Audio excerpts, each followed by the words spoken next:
Meet Shelley Lynn, a 22-year-old web novel writer whose creativity has hit a total dead end. Frustrated and drowning in writer's block, Shelley is at her wit's end, desperate for any spark of inspiration. She's practically begging the universe for a new idea to save her failing career. Suddenly, a strange thumping sound echoes from the basement. Thinking there's an intruder, Shelley doesn't call for help. She grabs the first weapon she can find. A badminton racket. With her racket held tight, she cautiously creeps down the stairs, bracing for a confrontation with a potential thief. The basement is eerily silent, but a strange glow catches her eye. She searches the dark room, finding nothing but old shelves until she spots the source of the mysterious light. Tucked away in the shadows is a book radiating an otherworldly aura. Shelley pulls the mysterious volume from the shelf, her curiosity piqued. It's titled Forbidden Love Volume 1, a book she is certain she's never owned. Hoping for a bit of inspiration, she decides to take a chance and opens the cover. The prologue describes a mystical bond of love that can connect two souls spiritually and physically. As Shelley reads the ancient words aloud, the book begins to pulse with intense energy. She recites the oath, unaware of the magic she's unleashing. The words "undying love" hang in the air as a blinding flash of light suddenly consumes the entire room. When Shelley finally opens her eyes, she's no longer in her dusty basement. She's sitting on a plush velvet sofa in a lavish, high-end room. Looking up at a massive, glittering chandelier, she realizes she's been transported to a completely different reality. She isn't alone. Before her stand several incredibly handsome men and a professional-looking woman, but something is very wrong. One of the men has sharp fangs and is holding a glass of deep red liquid. Another licks his lips, looking far too interested in their unexpected guest. Shelley stares in disbelief, convinced she must be trapped in a very vivid dream. The realization hits her she's somehow been pulled inside the world of the book she was just reading. Surrounded by these pretty boys, her writer's instincts temporarily override her fear. Thinking they aren't real, she starts pinching their cheeks to see if they'll react. She even mocks their nice skin, treating the legendary creatures like simple fictional characters. She goes as far as poking the red-haired man's face, testing her limits. The man doesn't take kindly to the intrusion. He snaps and bites her finger. The sharp sting of pain makes Shelley realize this is no dream. It's a terrifying reality. One by one, the men drop their charming fake hides. The red-haired leader hisses, baring his lethal fangs. The silver-haired one follows suit, his gaze turning cold and predatory. Their polite appearance vanishes as the long-haired man and the younger boy also reveal their true vampire nature. Shelley panics as the ding of realization goes off in her head. These aren't just characters. They are real, hungry vampires. She turns to flee, wanting nothing more than to escape this nightmare. The red-haired man reaches out, telling her to wait, but Shelley is gripped by pure terror. She clutches the book to her chest, realizing the oath she read is what bound her to them. In a sudden, violent burst of energy, Shelley is yanked back through the void. Her hand reaches out as she fades away, disappearing from the room as quickly as she arrived. Back in the lavish room, the vampires are left stunned. The silver-haired man realizes their secret identity has just been exposed to a complete stranger. The long-haired man panics, knowing the public can never find out the truth about them. He immediately orders their manager, Mary, to activate a public relations crisis mode to keep their secret safe. As the chaos settles, the red-haired leader sits back down, deep in thought. He is fascinated by the mysterious woman who appeared and disappeared so suddenly. But the mystery deepens on the table before him. A new book appears out of thin air. Forbidden Love Volume 2. The story has only just begun. Back in her own world, Shelley wakes up on the cold floor, the memory of the vampire castle still burning in her mind. She clutches her head, struggling to separate reality from what feels like a vivid, terrifying dream. Was it just a hallucination brought on by her desperate search for inspiration? She panics, wondering if she's finally lost her mind to the demon of insanity. But a writer never lets a good trauma go to waste. Shelley shakes off the chills and heads straight for her desk. If she can't escape the memory, she'll turn it into a script. Her fingers fly across the keys as she begins a new draft, centered on the supernatural. She imagines a blockbuster hit. Bossy vampire falls in love with me. In her mind, the royalty checks are already rolling in, turning her nightmare into a goldmine. The dream of riches is interrupted by a vibrating phone. It's her friend Jane. Jane is an absolute mess, announcing yet another dramatic breakup. Shelley can barely keep up with her friend's constant emotional whiplash. Jane has a plan to cure her heartbreak. A concert for the mega-popular idol group, Monster. Shelley isn't interested in boy bands, but Jane's guilt-tripping is a force of nature. One teary-eyed plea later, and Shelley finds herself dragged along to the show. The atmosphere at the venue is electric, the air thick with the screams of thousands of fans. It's a complete sellout, proving Monster's absolute dominance in the entertainment industry. Shelley remains the lone skeptic in a sea of glowing light sticks. To her, they're just another group of manufactured pretty boys. Jane quickly shuts her up, explaining that these nobles are different. They are elegant, private, and donate their earnings to charity. One more snarky comment from Shelley, and Jane literally covers her mouth to prevent a riot. Jane warns her to stay quiet or risk the wrath of the audience. The house lights dim, replaced by the blinding glow of the stage. Four silhouettes emerge through the mist, sending the crowd into a frenzy. There's the group leader, Chester French, radiating a calculated elegance, and Micah, the high-pitched vocal prodigy, charming the front row. As the lights hit their faces, Shelley freezes. A sense of déjà vu hits her like a freight train. Jane laughs it off, thinking Shelley is finally succumbing to their fame. But as the crowd surges forward, a shadowed figure moves with hostile intent. An attacker lunges toward them, determined to expose the group in a sudden flash of light. Seeing the danger, Shelley doesn't hesitate.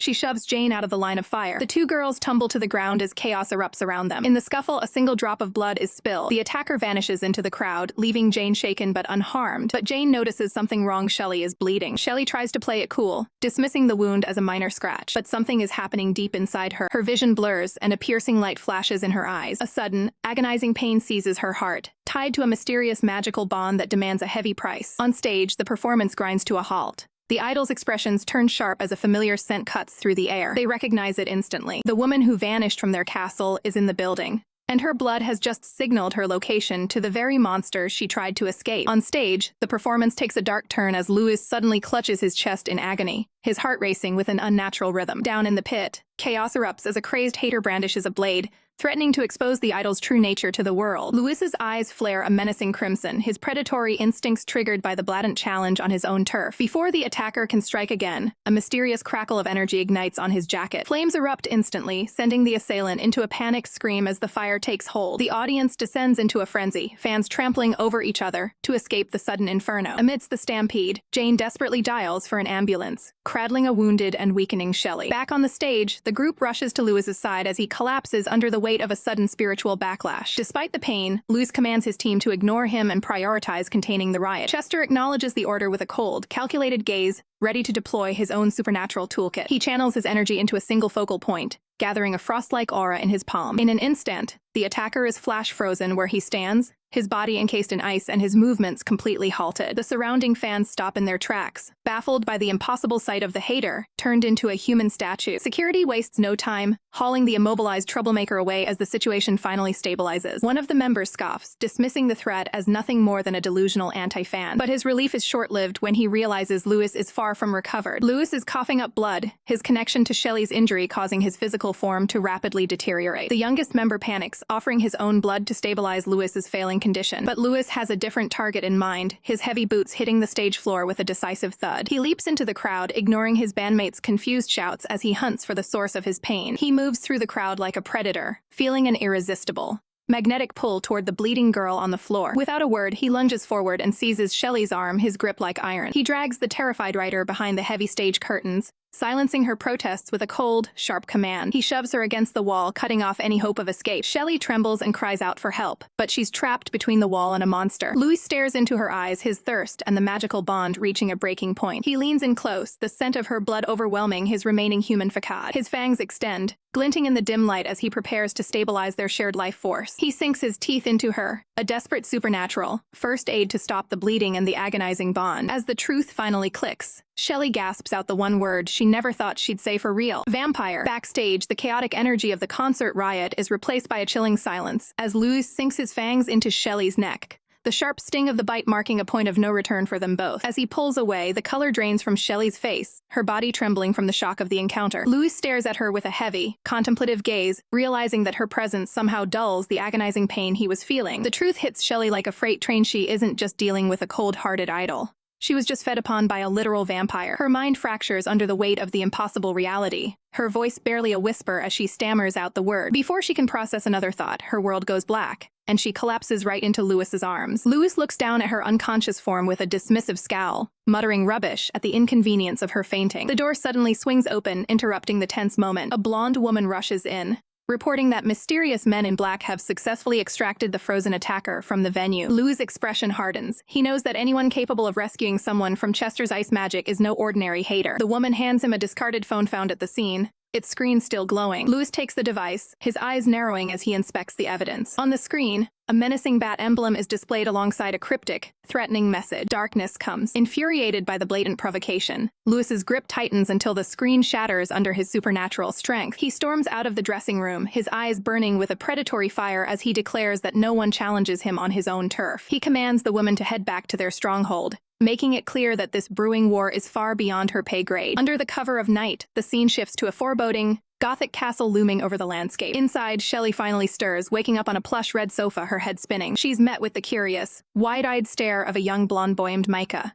who wonders aloud if there's anything actually special about this human girl. Terrified, Shelley scrambles back, demanding to know who these people are and where they've taken her. Micah flashes a deceptively innocent smile, introducing himself as the sweetest and cutest member of the group, mockingly asking if she's just another fan. Another member lounging nearby notes that Shelley likely already knows their dark secret after what happened backstage. Micah leans in, his curiosity turning clinical as he asks if she might be a vampire herself. From across the room, Chester's cold voice cuts through the air, confirming that she is nothing more than a common human. Suddenly, a hand grips Shelley's collar, violently jerking her forward. It's Louis, and he isn't playing the role of the charming idol anymore. He demands to know what her true objective is. He pins her down with a lethal threat, vowing to drain every last drop of her blood if she doesn't confess her connection to the men in black and their master plan. Despite her desperate pleas of innocence, Louis is finished with talking. He drags her down into the bowels of the castle, through a cold, stone-arched corridor. Shelley is thrown onto the damp floor of a dungeon, her hands bound tightly as she cries out in pain. Standing at the heavy iron door, the group gives her a chilling ultimatum. She has until dawn to talk, or she'll face the consequences. As the door begins to close, Luz casts one final, menacing glance back at his prisoner, his fangs bared in a silent promise of the nightmare to come. Recap script. The blood bonds toll. The heavy wooden door slams shut with a final, echoing thud, sealing Shelley Lynn inside the cold darkness of the castle dungeon. Trapped and desperate, she pulls at her restraints, shouting into the silence to demand what they could possibly want her to confess. But the gravity of her situation soon sinks in. She realizes how utterly ridiculous it is to try and argue human law with a group of ancient vampires. Defeated and alone, she huddles on the stone floor,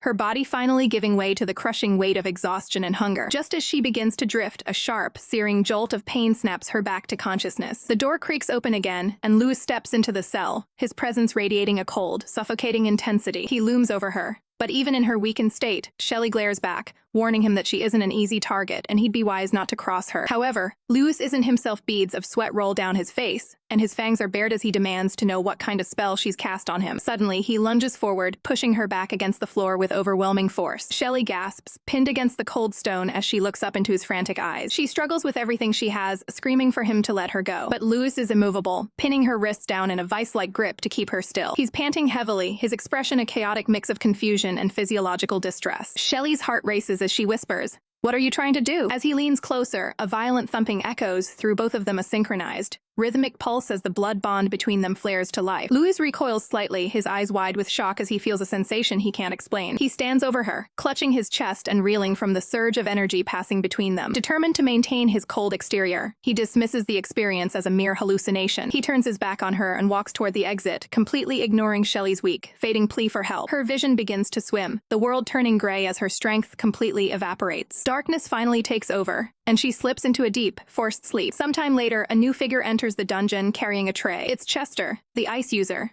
who sets down a meal of tea and cake, offering a rare moment of professional courtesy to their guests. He isn't alone, though. Micah appears in the doorway, shocked that Chester is providing for a suspected spy. Micah's voice is full of venom, insisting that they shouldn't be helping someone who might be an enemy. Chester remains perfectly composed, explaining that until they uncover the full truth, it's in their best interest to keep her alive. He looks down at the unconscious girl, noting with a clinical detachment that humans are far more fragile than vampires. Micah pouts, clearly frustrated by Chester's logical and calm approach to the situation. The tray of food sits untouched, a silent testament to the precarious balance of their investigation. Noticing the boy's sour mood, Chester teases Micah, asking if he's simply feeling jealous of the attention the prisoner is receiving. He reaches out, giving Micah's chin a playful, condescending tap to snap him out of his tantrum. Chester then promises that they'll have plenty of fun with their own training throughout the night, maintaining his role as a strict mentor. The tension breaks as the two vampires share a brief moment of camaraderie, their laughter echoing through the hall. They turn and leave the dungeon area together, the heavy atmosphere lifting as they depart. But as they exit, Micah casts one final murderous glare back at the cell, vowing that if any harm comes to Louis because of this girl, he will personally ensure she never leaves the castle alive. Louis and Micah vanish into the shadows of the cold stone corridor, leaving the dungeon behind. But the silence doesn't last long, as the rhythmic sound of heavy footsteps begins to echo through the arched hallways. Someone is approaching the cell with a calculated, steady pace, their shadows stretching across the floor. Inside the cell, Shelley wakes to the surprising aroma of a fresh strawberry cake and a warm drink. Dazed and confused, she sits up, wondering if she's just suffered a complete blackout from the earlier trauma. Her eyes land on Chester, and she realizes with a start that he is the one who provided the meal. Recalling how he protected her from Louis's previous outburst, she begins to hope that this cold vampire might actually have a spark of kindness. She offers a soft thanks as Chester maintains his stoic, professional watch, ensuring his prisoner is stable enough to eat. For a brief, innocent moment, the terror of the dungeon fades as she enjoys the treat. Chester remains silent and unmoving, his gaze unreadable while he monitors her condition. Suddenly, Shelley's expression shifts as she senses a chilling change in the atmosphere. Chester's eyes narrow toward the doorway as he sternly commands an unseen visitor to leave immediately. The peaceful moment is shattered. Shelley's heart begins to hammer against her ribs in a sudden flare of pain, and the cake falls forgotten to the floor. Even the composed Chester is caught off guard by the intensity of the arrival. Louis storms into the room, looking disheveled and driven by a desperate, agonizing impulse. He brushes past Chester with singular focus, his eyes locked onto Shelley. Chester can only watch as the situation rapidly spirals out of his control. Louis looms over Shelley, his presence suffocating as she cowers on the stone floor, terrified by his reappearance. He grabs her, demanding to know what she has done to him and why he is trapped in such unbearable agony. As Louis lets out a feral hiss, Shelley screams in terror, realizing the bond is driving him to the brink of madness. Chester steps in, flatly telling Louis to stop and making it clear he will not be allowed to feed on her again. Louis ignores the warning entirely, coldly ordering Shelley to get up as he refuses to acknowledge Chester's authority. "She's my prey," Louis snarls, a violent flame of magical energy erupting from his palm. Shelley is paralyzed with fear as the heat of the vampire's rage blazes right in front of her face. Chester doesn't hesitate, immediately unleashing a swirling vortex of ice magic to extinguish the fire and keep the situation from becoming lethal. The two powerful vampires stand locked in a tense, magical standoff with Shelley caught directly in the crossfire. "Stop!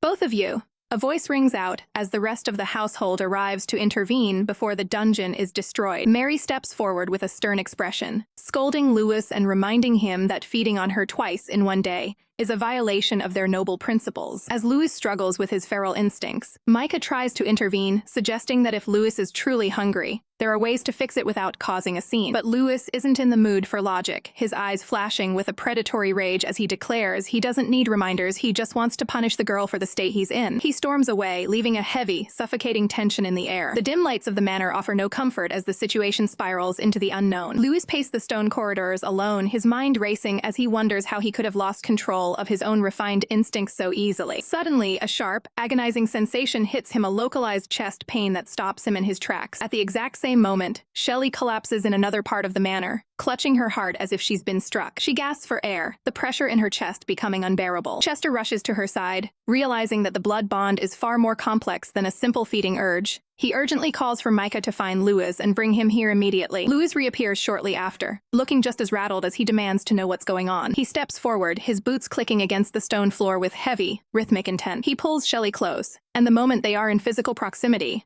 the crushing pain begins to recede for both of them. Shelley looks up, stunned by the realization that her physical well-being is now tied directly to this vampire. Chester observes the phenomenon with a grim expression, confirming that Louis isn't joking, the link is real and measurable. Louis maintains a firm grip on her chin, his mind analyzing the technicalities of this forced connection. Shelley can only stare back, overwhelmed by the sheer intensity of the bond. Louis begins to piece it together, theorizing that a mysterious woman from the past must have cursed him, using Shelley as a tool to clip his wings and keep him tethered. His eyes narrow, suspecting a dirty trick meant to undermine his authority. Micah asks for orders, unsure how to handle this human who has become a living anchor. Louis's response is cold and practical.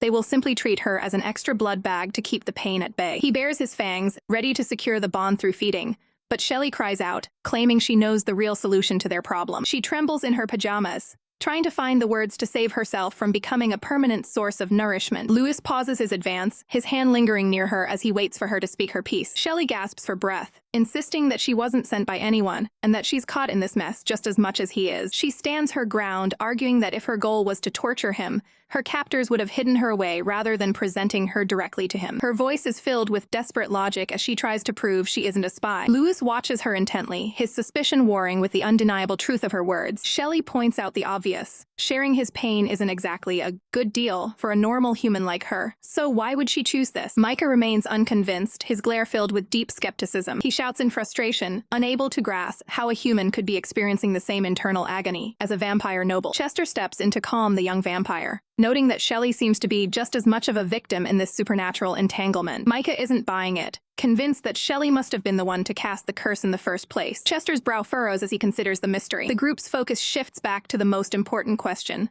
How did a regular girl appear out of thin air that night? Chester gives her a dubious look, demanding the truth about her origin. Shelley looks down, the memories of that strange night finally bubbling to the surface. She recalls being in her room, reading a book she didn't recognize, when it suddenly began to glow with an eerie, magical light. The pages flipped on their own, radiating a power that defied reality. She admits she thought the whole thing was just a vivid dream. As she reveals the truth about the mysterious book, Louis's expression shifts to pure shock, realizing their fates were sealed by an artifact far beyond their control. Louis stares off into the distance, his mind racing as he realizes the mysterious book Shelley mentioned might be the missing link to the investigation he's been conducting. Chester stands nearby, his expression unreadable as he absorbs the weight of this revelation. Chester finally breaks the silence, suggesting that what they're witnessing could be a legendary bond between a human and the kindred. Louis is losing patience, demanding Chester get to the point, while Micah watches the exchange with wide, nervous eyes. Chester explains that he has heard of a rare, spiritual link that can emerge between two beings under very specific circumstances. He warns that such a connection is the rarest of cases of forbidden occurrence spoken of only in the oldest tales of their kind. Shelley jumps at the explanation, confirming that their shared physical agony must be this exact spiritual connection. She tries to play it cool, claiming she's just an ordinary girl with no knowledge of curses,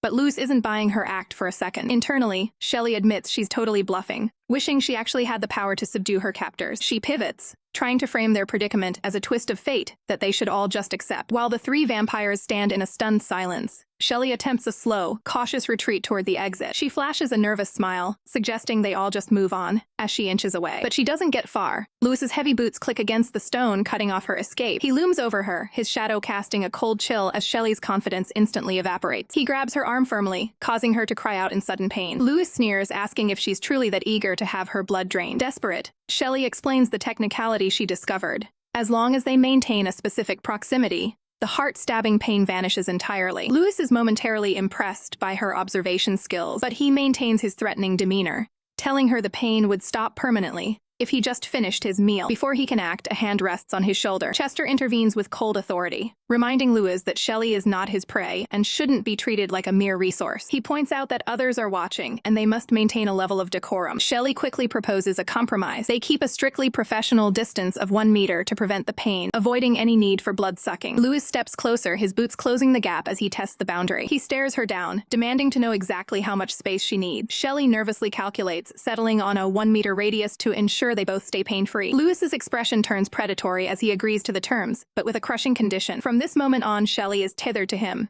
She must follow him everywhere and provide unconditional cooperation. He leans in, his voice a low threat, warning her that if she fails to comply, he'll drain her dry. Shelley is left trembling, feeling like a dried squid under his intense gaze. The other vampires watch the grim pact being sealed, their faces a mix of concern and calculation. The group stands in the dim light of the alley, the power dynamic forever shifted. Micah protests the arrangement, worried that letting a human get this close could put Louis in danger. Louis calmly places a hand on Micah's head to quiet the boy. He reassures Micah that he's in total control, boasting that he could end Shelley's life effortlessly if she ever stepped out of line. Shelley can only stand there, feeling utterly defeated and physically drained by the stress of the encounter. Little does she know, Louis is watching her every move through a different lens. He sees her as the crucial starting point that will lead him to the secrets of the Battle of Night King. After the intense binding pact, Louis wastes no time getting to the point. He bluntly orders Shelley to prepare for sleep, leaving her panicking about what resting with a vampire actually entails. Her imagination runs wild with gothic clichés, from sharing a cramped, velvet-lined coffin to hanging upside down from the rafters like a common bat. The sheer absurdity of the situation has her throwing a silent, mental tantrum. Louis catches her dazed expression and immediately shuts down any ideas she might have, coldly stating she isn't even remotely his type. Shelley is insulted by his massive ego, but Louis doubles down, claiming he's practically a celebrity among humans and far out of her league. They enter the living quarters, and to Shelley's immense relief, it looks like a perfectly normal room. However, that relief is short-lived.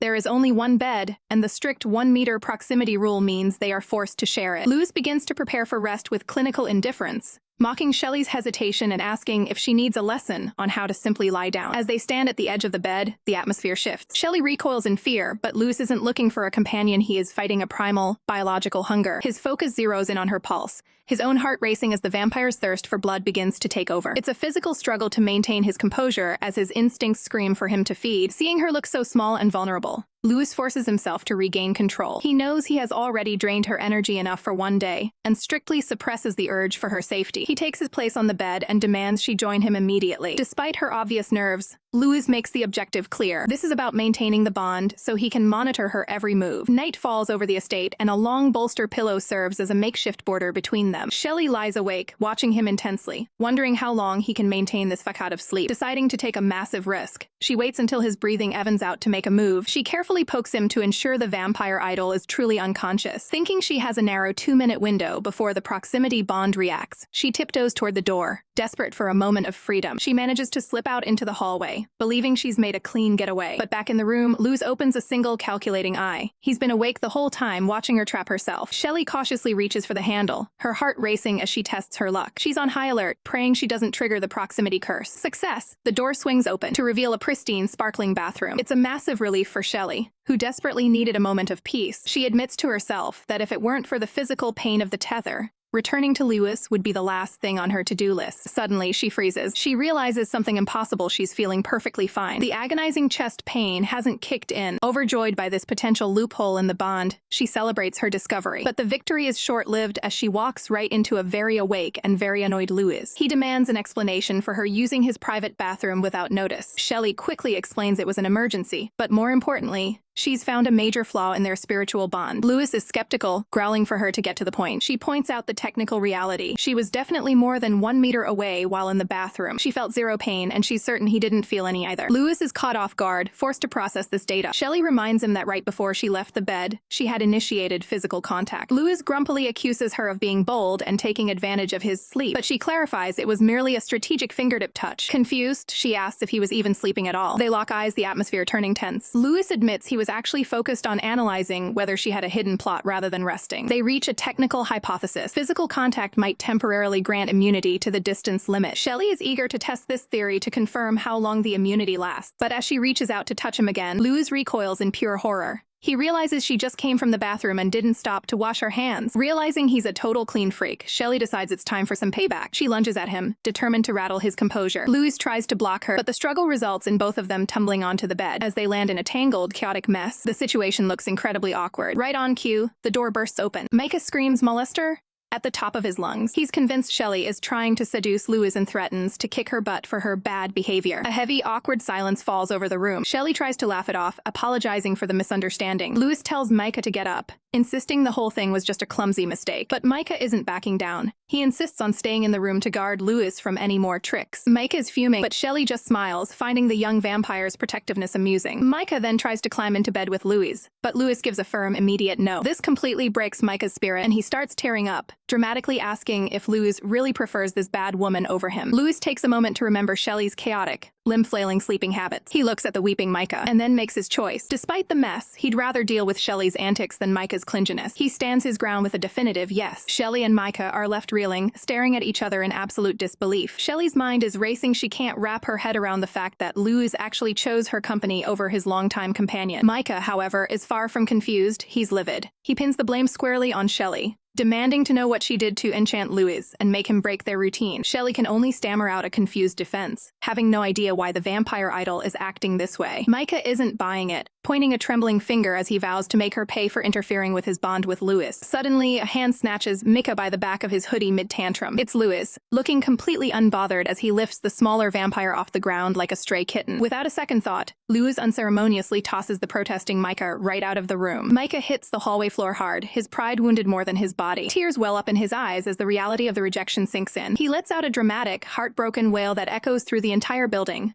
lamenting how unfair his life has become. Down the hall, footsteps approach the sobbing vampire. A comforting hand reaches down to pat Micah's head, offering a bit of much-needed sympathy. It's a friendly face asking Micah what on earth happened to put him in such a state. Through heavy sobs, Micah explains that his attempt to protect Lewis backfired, resulting in his humiliating eviction from the room. Lewis watches from the doorway, his expression cold and professional, showing no signs of regret. The others realize that Lewis is perfectly capable of handling himself and doesn't need Micah's overprotective interference. Deciding to de-escalate the situation, the newcomer tells the group to carry on with their business while he handles the distraught Micah. He scoops Micah up, carrying him away from the scene to let him cool down. Micah continues to protest, unable to accept that he's been sidelined. He desperately calls out to Ice, the white-haired man standing nearby, begging him to stop Shelley before she does something bad to Lewis. Ice remains silent, his gaze fixed and unreadable as he watches the drama unfold. As the chaos settles, Shelley's eyes lock onto him, and a spark of recognition hits her. It's him. Shelley stands frozen as the silver-haired man approaches, her eyes wide with a mix of recognition and uncertainty. Ice moves with a chilling indifference, intending to walk past her as if she's nothing more than a ghost in the hallway. The tension is thick enough to cut as the distance between them closes. They cross paths in total silence, two souls momentarily intersecting in the dim light of the corridor. Shelley finds her voice at the last second, calling out a hesitant name to stop him. Ice halts, his response a sharp, clinical "what?" that offers no warmth. Nervous, Shelley bows her head, offering a sincere thank you for the cake he provided earlier. But the gratitude doesn't thaw his exterior. He simply turns away, his expression unreadable. He continues his walk, leaving Shelley standing alone, dwarfed by the scale of the empty hall. Confused by the whiplash, Shelley wonders why he'd help her only to treat her with such biting coldness. She remains rooted to the spot, trying to make sense of his erratic behavior. Suddenly, a flicker of a hidden memory or a spectral vision cuts through the air. A woman in traditional attire appears in a mental flash, asking the exact same question. "How come you are so icy to me now?" The realization hits Ice like a physical shock, jolting him out of his stoic trance. For a fleeting moment, a ghostly apparition of that same woman stands behind Shelley, creating a haunting parallel between past and present. Ice's footsteps come to a sudden, heavy stop. He whirls around and lunges, grabbing Shelley by the shoulders with a sudden, frantic intensity. His eyes are wide with a desperate, mounting anger as he demands to know why she hasn't left the premises yet. Shelley tries to explain the technicality of her situation, but Ice won't hear it, harshly ordering her to get out of his sight. Suddenly, another hand intercedes, clamping firmly onto the situation. Louis has arrived, stepping between them to challenge Ice's sudden outburst. Louis pulls Shelley toward him, his expression hardening as he takes full control of the interaction. He stares Ice down, making it crystal clear that as the one in charge of her current status, he is the only one who decides whether she stays or goes. Shelley is left reeling in the middle of this high-stakes confrontation, completely blindsided by the sudden shift in energy. She can't understand why the atmosphere turns so hateful in the blink of an eye. Even Ice looks stunned by his own reaction, his face contorted by a sudden, internal conflict. As the others depart, Ice is left alone in the moonlight,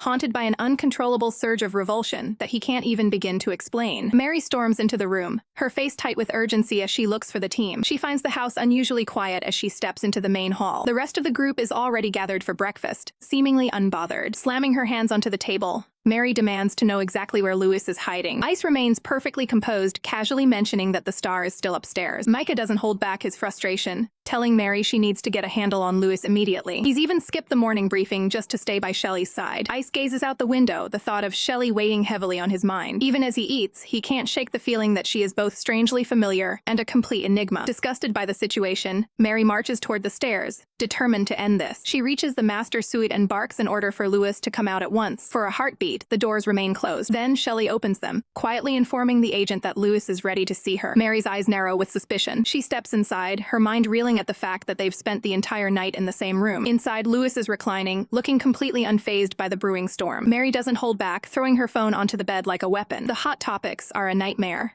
Rumors of a mysterious girlfriend and a secret dating life are exploding online. Louis barely looks at the screen, dismissively claiming the scandal is nothing to worry about. Mary loses her temper, calling him a fool for underestimating the situation. The viral photo of him holding Shelley's hand has made him the most searched person on the internet. She looms over him, emphasizing that his career is on the line. As his agent, she reminds him that managing this PR disaster is her job, and he's making it impossible. Louis gives her a sharp, calculated look, asking if she's finally ready to prove her worth to him. Mary is already prepared, deciding to spin the narrative and claim he was only protecting a fan's safety. Still, the interrupted concert has completely trashed their original timeline. Louis simply smiles, suggesting they just get up and do the whole show over again. Mary agrees that redoing the concert is the top priority for his image, but then she turns her attention to the real problem: Shelley. Shelley stands frozen, the memory of her blood being taken still fresh and terrifying. Mary watches her with a cold intensity, wondering why a human who was preyed upon would ever lift a finger to help vampires. Louis remains unfazed by the chaos, confidently asserting that Shelley won't be an issue for his reputation. He leans in with a chilling ultimatum. If they can't find a way to break the tether binding them, he might just have to drain her blood instead. Terrified, Shelley frantically argues that there has to be a more civilized solution than becoming a vampire's meal. Louis isn't buying it, coldly challenging her to come up with a better plan on the spot. That's when the light bulb goes off. Shelley remembers the mysterious book that brought her here, convinced it holds the secret to unbinding them. When Mary demands the book's location, Shelley confirms it's still tucked away at her house. Since the tether forces them to stay within range, the duo has no choice but to travel together. Louis grabs hold of her, ignoring Shelley's protests that she can handle the retrieval herself. He is done playing games, ordering her to take him to her home immediately. As they head toward the exit, Shelley is clearly overwhelmed by the pace of the mission. However, her anxiety turns to pure shock when they reach the parking lot, She realizes Louis isn't just an idol, he's a super rich vampire with a high-end supercar. Once inside the vehicle, the air is thick with tension as they begin their journey. The drive takes a turn for the worse when Louis notices a red car tailing them through the city streets. Instead of panicking, Louis catches the pursuer in his mirror and decides to have some reckless fun to cure his boredom. He stomps on the gas, the engine roaring as he pushes the car to its limits. The black sports car tears through the city, leaving the mysterious tail in the dust. Tires screech violently as Louis pulls a dangerous maneuver through a red light. The pursuit ends in a metal-crunching crash as the cars collide at high speed. Louis looks into the rearview mirror, looking entirely satisfied with the chaos he's caused. The sudden impact sends Shelley jolting forward, completely caught off guard by the violence of the stop. Before she can hit the dashboard, Louis's arm shoots out, bracing her firmly against her seat to prevent injury. Shelley is stunned, her heart racing as she looks at him, wondering if the cold-hearted vampire actually went out of his way to protect her. But Louis offers no explanation, keeping his eyes on the path ahead with a stoic professional focus. The situation takes a sharp turn into chaos when a red sedan slams right into the back of Louis's sleek black sports car. A young woman quickly hops out, pantomiming a performance of pure desperation as she claims to be a massive fan who simply got too excited when she saw her idol's car on the road. She puts on a pitiful display, hoping her poor face will earn her some leniency for her reckless driving. Louis, ever the professional idol, keeps his cool and offers a gentle smile, telling her he forgives her and to simply be more careful next time. Sitting in the passenger seat, Shelley can't believe her eyes. She knows the real Louis is far from this gentleman, and she mentally labels him a two-faced hypocrite for this sudden act of kindness. The girl isn't done yet, pleading that she doesn't have much money, but is willing to do whatever it takes to compensate him for the damage. Louis doesn't take the bait. He dismisses her immediately, urging her to move along so they don't cause a massive traffic jam. The girl winks, praising his chivalry as she heads back to her vehicle. But the entire interaction was a setup. Just a few yards away, a finger clicks a shutter button. A hidden paparazzi is lurking in a nearby car, using a high-powered lens to peer through Louis's window. He isn't interested in the fender bender. He's captured the ultimate scoop, a clear shot of Louis and Shelley together in the car. Shelley, sensing something is off, asks if it's really okay to just let the girl walk away after the accident. Louis's expression darkens as he reveals he was never fooled. Not okay, he mutters, calling the girl's move a lousy trick as he focuses his supernatural power on the distant camera. Shelley realizes with a start that he knew they were being watched the entire time. Without touching it, Louis causes the paparazzi's camera to spontaneously ignite in a burst of flames. The photographer screams in terror as his expensive equipment turns into a handheld fireball. He's forced to hurl the burning evidence out of his car window. Louis watches through the rearview mirror with a satisfied smirk as the paparazzi stands in the street over his smoking ruins, completely defeated. Louis slams his foot down on the accelerator, and the sports car roars back into the city traffic, leaving the scandal in the dust. They finally reach their destination, the car coming to a smooth halt in a quiet neighborhood. Louis looks up at a weathered building covered in moss and cracks, skepticism written all over his face as he asks if this is really the place. Shelley confirms that this humble, crumbling structure is her family's ancestral home. As they approach the gate together, they are met by an elderly woman tending to the garden. It's Shelley's grandmother, who is surprised to see her back so early. The older woman explains she was worried since Shelley hadn't come home the night before, thinking she was staying at a friend's. But Shelley's mind is already on the danger following them. Granny beams the moment they walk in, absolutely convinced Shelley has finally brought a handsome boyfriend home to meet the family. Shelley's face turns beet red as she frantically waves her hands, desperately trying to shoot down the misunderstanding before it spirals out of control. But Granny is already lost in nostalgia, comparing Louis's looks to Shelley's grandfather as the duo heads upstairs. Shelley realizes with a sinking feeling that her grandmother is completely under the charming idol's spell. Seizing the moment to tease her, Louis leans into the act, telling Granny that Shelley simply can't bear to leave his side. He gives Shelley a mocking glance, silently daring her to contradict him in front of her elder. Caught between the truth and her grandmother's expectations, Shelley can only offer a stunned, wide-eyed agreement. Granny is thrilled, convinced her granddaughter has finally smartened up and secured a grandson-in-law. As Granny tries to nudge the couple even closer together, a mortified Shelley begs her to stop and just head to church. The old woman just chuckles, humoring what she thinks is just youthful embarrassment. She watches them walk off into the house, convinced Shelley is just being shy in front of her own kin. Finally escaping the awkwardness, Shelley leads Louis toward the basement, assuring him her grandmother was only joking. Louis takes the opportunity to mock Shelley's career, questioning how she can write romance novels when she clearly has zero experience in a real relationship. Shelley fires back, explaining that a professional writer uses observation and research, not just personal history. Lewis scoffs, reminding her that as an immortal vampire, his actual lived history is far more evident than her imagination. Shelley pauses, briefly imagining the vampire's past lives and realizing the sheer weight of time he carries. She begins scanning the dusty bookshelves, curious about the complicated love life a man with his lifespan must have had. Ever the professional, she offers to embellish his past and turn it into a guaranteed vampire romance hit. Lewis is disgusted by the suggestion, accusing her of treating love like mere merchandise to be bought and sold. Finally, Shelley's hand lands on the prize, a book titled Forbidden Love Volume 1. Though she argues that real-life love is usually quite plain compared to fiction, Lewis remains skeptical, questioning if any oath of love actually carries weight in the real world. Suddenly, the heavy conversation is shattered by the sharp, persistent ringing of a phone. It's Mary, and she's in a full-blown panic. Their supposed love affair has just exploded across the entire internet. The news hits the duo like a physical blow, leaving them both completely stunned. Lewis grinds his teeth in frustration, wondering how the story could possibly be trending when he personally incinerated the paparazzi's camera. The heavy doors of the vampire castle creak open as Lewis and Shelley step into a room thick with tension. Inside, the air is suffocating. The entire inner circle is gathered, their expressions grim as they process the morning's headlines. The youngest among them looks up with heartbreak in his eyes, accusing Lewis of being captivated by a human far too easily. Even the level-headed members are shaken, questioning if this relationship is actually the real deal. They reveal that the internet is currently in a meltdown, with fans convinced that the idol has finally been off the market. Lewis's eyes flash with irritation. He can't believe his own people are doubting his professionalism. But Mary isn't backing down. She thrusts her phone forward, revealing the smoking gun, a viral photo taken from a compromising angle that makes Lewis and Shelley look far more intimate than they actually are. Lewis nearly loses it, insisting it was just a trick of the light, and that he thought he'd already scrubbed that image from existence. Mary sighs, explaining that in the digital age, a single fan with a smartphone is faster than any PR agency. She warns him that the old rules of secrecy are dead. They have to be smarter. Slumping onto the sofa, Lewis tries to brainstorm a way out of this PR nightmare. Mary points out the harsh reality.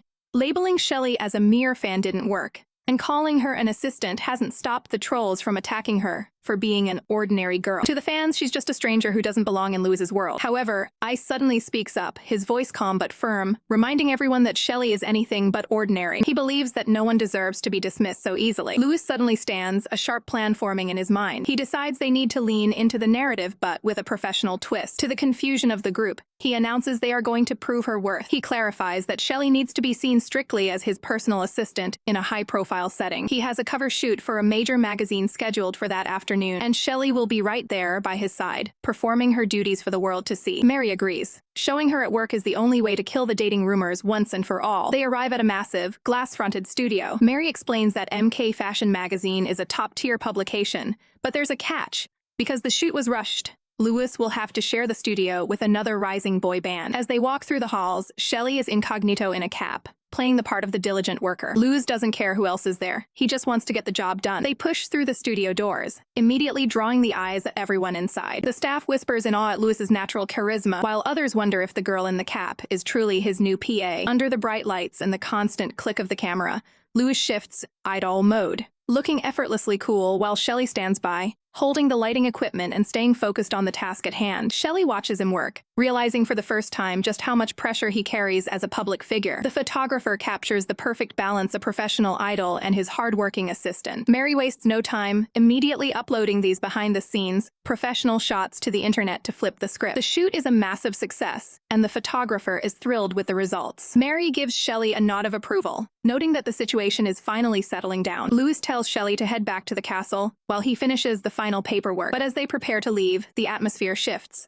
The other boy band arrives, and they aren't here to make friends. This new group exudes a dark, rebellious energy, draped in caution tape and dark branding, signaling that Lewis's day is far from over. The shoot might be over, but the tension is just beginning. Lewis locks eyes with Shelley, flashing a look so menacing it could stop a heart. Outside, the atmosphere is electric as fans go wild for the arrival of the Dark Tribe, the rival band currently stealing the spotlight. Despite the competition, Lewis wears a sharp, knowing smile, as if he's already 3 steps ahead. They retreat to the privacy of a nearby van to regroup. Inside, Shelley's heart sinks. She realizes she's just made a massive mistake insulting idol bands as posers right in front of the world's biggest vampire idol. She looks up at him, sensing the shift in his demeanor. Suddenly, Lewis reaches out, seizing her arm in a firm, inescapable grip. Shelley freezes, her eyes wide with realization. Driven by his nature, Louis leans in, initiating a technical blood-sucking session to replenish his strength. He holds her close, ignoring the world outside as he takes the sustenance he requires. Shelley struggles, telling him to stop and accusing him of breaking his promise. The intensity of the procedure leaves her gasping, her strength fading as he finishes. Louis pulls back, coolly wiping his mouth as he regains his composure. He steps out of the van, his focus shifting back to the professional world. He tosses a final, cold command over his shoulder.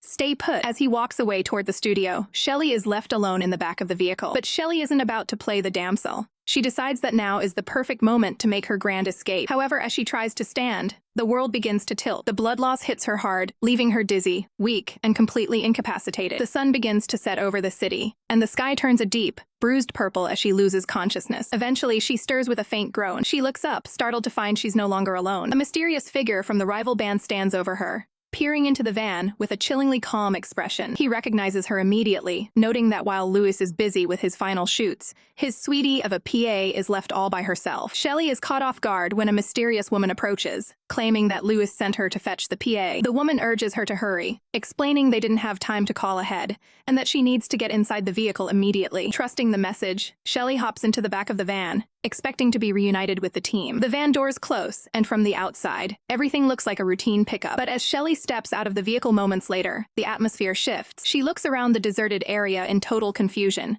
wondering where the woman who brought her here has disappeared to. Before she can process the situation, heavy footsteps approach. It's Louis, but he looks far from his usual idle self. His expression is cold, and he's sporting a fresh blood stain on his shirt. Shelley is stunned, demanding to know why he's showing up like this. Louis doesn't offer an apology, simply retorting that this is exactly where he should be. As he stares her down, he secretly wonders if Shelley has some hidden connection to the rival dark tribe. Shelley senses the tension, noting that he's acting incredibly strange. Her eyes lock onto the crimson smear near his waist, her heart racing. Horrified, she asks what happened, and what he could have possibly done to get covered in blood. Louis isn't interested in explaining himself. He tells her to mind her own business as he heads for the driver's seat. Shelley isn't backing down, shouting that anything involving him definitely concerns her. She follows him into the front of the van, desperate for an explanation of the chaos. She confronts him directly, asking why he resorted to feeding on her blood again. Louis gripped the steering wheel, coldly reminding her that she has no control over his actions. Shelley tries to argue that they are partners in this struggle, but Louis shuts her down, driving them toward a massive, fortress-like estate. They arrive at the castle, a grand building that feels more like a prison than a home. Louis steps out and tells Shelley she's free to go her own way, effectively cutting her loose. Shelley watches him walk toward the entrance, feeling a mixture of relief and uncertainty. However, as she tries to walk away, a sharp, magical pain surges through her. Realizing she's physically unable to leave his side, she is forced to head back toward him, looking completely defeated. Louis watches her return with a smug look, asking if she's really looking to start an endurance contest with him. Shelley fumes, cursing the fact that she can't mess with him, and more importantly, she can't walk away. They head inside to a sprawling, sunlit library filled with rows of ancient texts. Louis ignores her, focused entirely on searching the shelves until he finds a specific, leather-bound volume. Shelley peers over his shoulder, noticing that the book he's holding is actually the second part of a series. Before she can ask more, Louis snaps at her be quiet so he can concentrate. Shelley enters good girl mode, sitting obediently on the sofa while Louis dives into his research. But the weight of the day's events finally catches up to her, and her eyes begin to flutter. Within minutes, she's fast asleep on the cushions, her energy completely spent. As she dreams, a mystical book titled Forbidden Love appears before her in a void of light. In this dreamscape, Shelley reaches out, her hand guided by a strange pull toward the tome. The moment her fingers touch the cover, the book begins to glow with an ethereal light. Suddenly, a pair of small, white ears pops out from the pages. A tiny, winged rabbit creature emerges, greeting her as the destined one. Shelley can only stare in disbelief, wondering who this magical entity is and what it wants with her. Inside an ethereal dreamscape, a tiny winged pixie reveals itself as the guardian of a mysterious tome. It offers Shelley a deal. Open the book and follow its lead to discover a perfect relationship. The pixie explains that this is a magic book where legendary love stories are preserved, instantly sparking Shelley's curiosity. As a writer currently struggling with a massive creative block, Shelley realizes these stories are the ultimate inspiration she needs for her next project. With a burst of newfound determination, she shouts that she's up for the challenge. She steps forward into the unknown, her silhouette framed by a blinding light at the edge of the void. The transition is intense, forcing Shelley to shield her eyes as the magical radiance consumes her surroundings. She arrives in a magnificent hall of floating memories, where vibrant scenes of romance play out like living windows into another world. The pixie urges her to take the final step and walk directly into one of the stories so its secrets can be revealed. Shelley approaches a glowing portal, pausing as she notices the figures inside look strangely familiar. But just as she's about to uncover the truth, A sudden, sharp shock jolts her entire system. Reality hits hard as Shelley wakes up on the cold library floor, crying out in pain from the abrupt transition. Louis stands 3 meters away, his distance triggering the magical tether that binds them. Shelley frustratedly snaps at him for ruining her perfect dream. Louis isn't in the mood for her complaints. Looking absolutely gloomy, he coldly demands she follow him if she wants the pain to stop. Shelley observes his dark expression and realizes he's likely frustrated because his own research into the ancient texts yielded no clues. She sighs, mourning the loss of the brilliant writing material she was just seconds away from discovering. Lost in her thoughts, she doesn't notice Louis has stopped and walks right into his back, letting out another yelp of pain. They finally reach the bedroom, the atmosphere between them remaining tense and professional. Still buzzing from the vivid vision, Shelley tries one more time to tell him about the incredible dream she just had. Louis shuts her down instantly. He has zero interest in her fantasies and tells her that if she loves her sweet dream so much, she should just go back to sleep. Inside the room, they are greeted by a bizarre sight. A small indoor tent pitched right in the middle of the floor. Shelley stares at the setup in total confusion, wondering what on earth is going on. Louis recalls a message from a colleague who claimed this tent would solve their proximity problem, though Louis looks completely unamused by the suggestion. Deciding it's better than nothing, Shelley crawls into the small shelter, trying to get comfortable. She pulls the tent flap shut, finally securing a small pocket of privacy within the fortress. Lying in the dark, she closes her eyes and desperately wishes for the magical dream to pick up right where it left off. The silence of the room takes over as she focuses on the memory of the pixie. Exhaustion finally wins, and Shelley drifts back into a deep slumber. In an instant, she's standing back in the glowing hall. When she asks the pixie if she's dreaming again, the creature gives a chilling correction. She isn't just dreaming, she is now physically trapped inside the book. Trapped within the magical confines of the book, Shelley is eager to finally see the legendary stories hidden inside. But the pixie guardian drops a bombshell. Shelley must author her own story before she's allowed to see anything else. This wasn't part of the deal, and the pixie quickly turns the situation into a high-stakes ultimatum: write or remain a permanent resident of the book. If she chooses to stay, she'll never wake up in reality again. Terrified of leaving her grandmother waiting for her at home, Shelley knows she has to find a way out. She doubts her own creative abilities, but the pixie isn't interested in excuses. With a final command to go inside and see, the guardian sends Shelley tumbling through a glowing portal. She hits the grass with a painful thud, landing in a vibrant, sun-drenched field. Realizing she has successfully entered the world inside the book, she spots a small figure standing in the distance. It's a young boy with deep red hair and a piercing gaze. Shelley is initially struck by how cute he is, but the boy is far from welcoming, demanding to know what she's doing there. Suddenly, he lunges forward and seizes her arm. Before she can react, the boy sinks his teeth into her skin, causing Shelley to cry out in pain. She quickly scolds the bad boy for his aggressive behavior. Unfazed, the child looks up with a predatory glint, declaring that he's going to eat her. Shelley isn't intimidated. She's spent enough time around a real vampire to know a bluff when she sees one. She looks closer at her pint-sized attacker, sensing something is wrong. Despite the fresh wound on her arm, she realizes the boy is in much worse shape. His clothes are torn, his legs are bruised, and he's visibly trembling. Seeing him struggle to hold back tears, Shelley's heart breaks for the little guy. She sets her own pain aside, gently asking how he got injured and offering her help. The boy remains defiant, telling her that if she truly wants to help, she must let him drink her blood. He crosses his arms, challenging her to see if she actually has the courage to stay by his side. Shelley stares at the mysterious boy, her mind racing. Why is she doing this blood-sucking thing again? The boy isn't impressed by her hesitation, mocking her and calling her a total chicken. Stealing her resolve, Shelley sticks to her word. She holds out her arm, offering it up just as she promised. The boy doesn't waste a second, sinking his teeth into her skin to claim his prize. The sting is sharp, and Shelley can't help but yelp, begging him to slow down as she feels the life draining out of her. The boy eventually pulls back, looking at her with genuine confusion. He asks why she isn't terrified usually. People won't even step near him, let alone offer him a meal. Shelley just shrugs it off.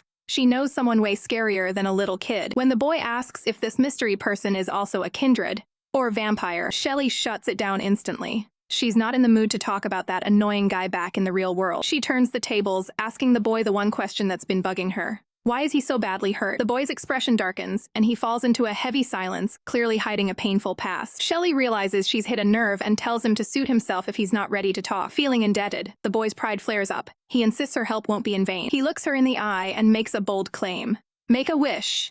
I will make it come true. Shelley is skeptical, doubting a kid could grant miracles. This insults him instantly. He clenches his fist, his temper rising as he asks if she's looking down on him. Shelley waves her hands in panic, clarifying that her only wish is to write a fantastic novel. But that's a goal she has to achieve through her own hard work. The boy tries a different tactic, wondering if she'd prefer a mountain of gold instead. Shelley just chuckles. She doesn't need money. She needs a gripping story, and she wants him to share his experiences to help her write it. The boy is completely lost. He's never even heard of a novel before. Shelley patiently explains that it's simply a collection of brilliant stories. Seeing him struggle to move, she offers to carry him.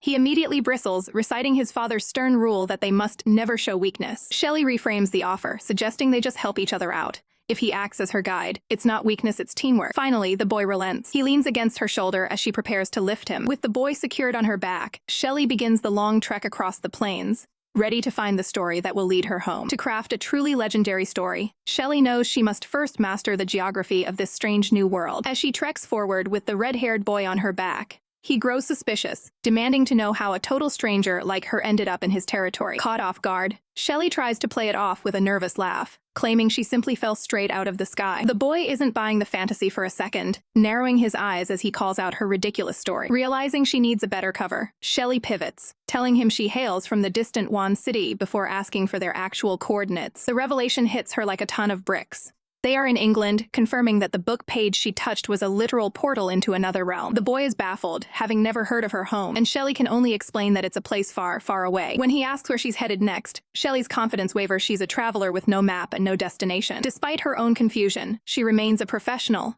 determined to get her wounded guide back to safety as they traverse the rolling green hills. The boy points toward the dense tree line at the foot of the mountains, warning her that his home is strictly off-limits to outsiders. Shelley doesn't push her luck, gracefully accepting his boundaries and promising not to intrude on his people. They reach a fork in the road, the path ahead clear and quiet. The boy pauses, looking back at the woman who saved his life with a newfound sense of respect. Shelley offers a parting smile, ready to begin her own journey of discovery. But before she can leave, the boy hesitates, his voice filled with a rare sincerity as he asks if they will ever meet again. Shelley gives him a playful, non-committal wink, hoping for a reunion but making no promises in this unpredictable world. Deeply moved, the boy reminds her of the pact they made. He still owes her a wish, and he fully intends to honor it whenever she returns. With a final wave of her hand, Shelley bids him a safe journey home. The two part ways, the distance between them growing as they head toward their respective destinies. Suddenly, the silence is shattered as Pixie manifests out of thin air, enthusiastically announcing that Mission 1 is officially complete. Shelley freezes in her tracks, her mind racing. She thought she was just gathering material for a novel,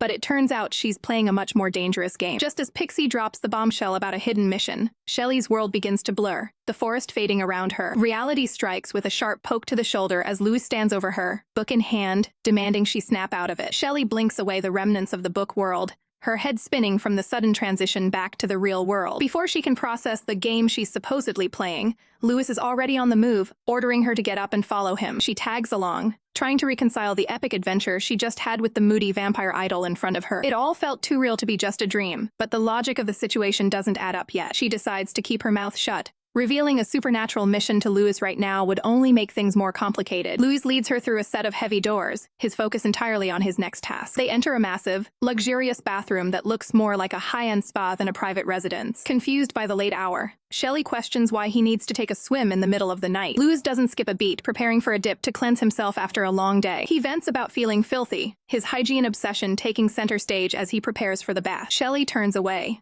flustered by his total lack of modesty, even if she can't help but notice his peak physical condition, a clear perk of his non-human nature. Unfazed, Louis stands by the water, commanding Shelley to get in and maintain her professional focus on the session. Shelley is genuinely stunned by the scale of the facility. It's far beyond any normal indoor pool she's ever seen. A soft thought crosses her mind: did he actually wait for her to finish her nap before coming here? She quickly shakes the idea off. There's no way he's that considerate. He was likely just impatient to get back to their research on forbidden love. Louis glides into the water, his movements effortless and regal. He signals for her to hurry up, showing zero patience for her hesitation. Shelley tries to bow out, citing a sudden stomach ache to avoid getting in the water. But Louis isn't having it. To him, her refusal is just another sign of her being filthy and uncooperative. Without warning, he reaches out and grips her arm with iron strength. With one swift motion, he yanks her right into the deep end. As she splashes in, he dismisses her panic, making it clear he has zero interest in her beyond her role as his assistant. Shelley plunges into the water, her body weightless and out of control. But something is wrong. A sharp pain shoots through her,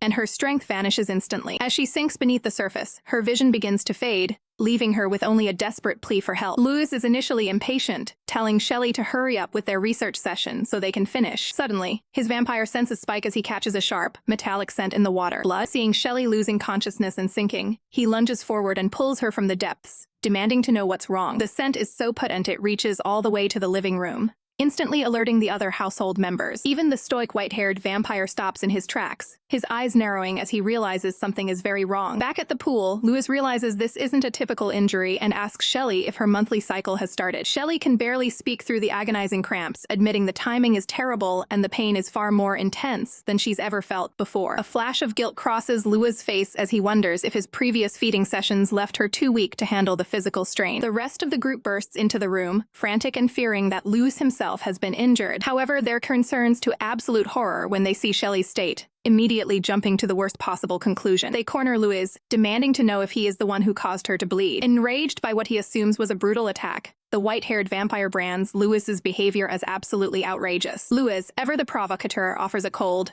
dismissive response that only fuels their rising anger. The tension in the room becomes a physical weight as the two powerful vampires lock eyes in a deadly, silent stare-down. Realizing the situation is spiraling into a violent confrontation, Shelley forces herself to speak up and clear Lewis's name, explaining the natural, biological cause of her distress. Lewis is momentarily stunned. He never expected Shelley to actually step in and defend him against the others. She takes a moment to educate the oblivious group on human biology, and the rest she urgently needs to recover. Despite her explanation, the sheer exhaustion and lingering pain leaves Shelley looking dazed and fragile. Without a word, Lewis sweeps her up into his arms, deciding he'll be the one to get her safely back to her room. This triggers an immediate outburst from the younger boy, who demands Lewis put her down at once. Lewis doesn't even slow down, bluntly stating that she's too weak to move and their soul bond prevents him from being far from her anyway. Watching them leave together, the blonde boy's face darkens with a vengeful vow to find a way to break their bond and separate them for good. Lewis carries Shelley into his bedroom, his expression unreadable as she notes the surprising warmth of his presence. He immediately senses her racing pulse, his gaze narrowing in suspicion. Ever the cold idol, Lewis warns her not to mistake his medical assistance for a crush, claiming he has zero interest in her. Shelley shoots back, clarifying that her physical distress and pain are the only reasons her heart is acting up. She collapses onto the bed,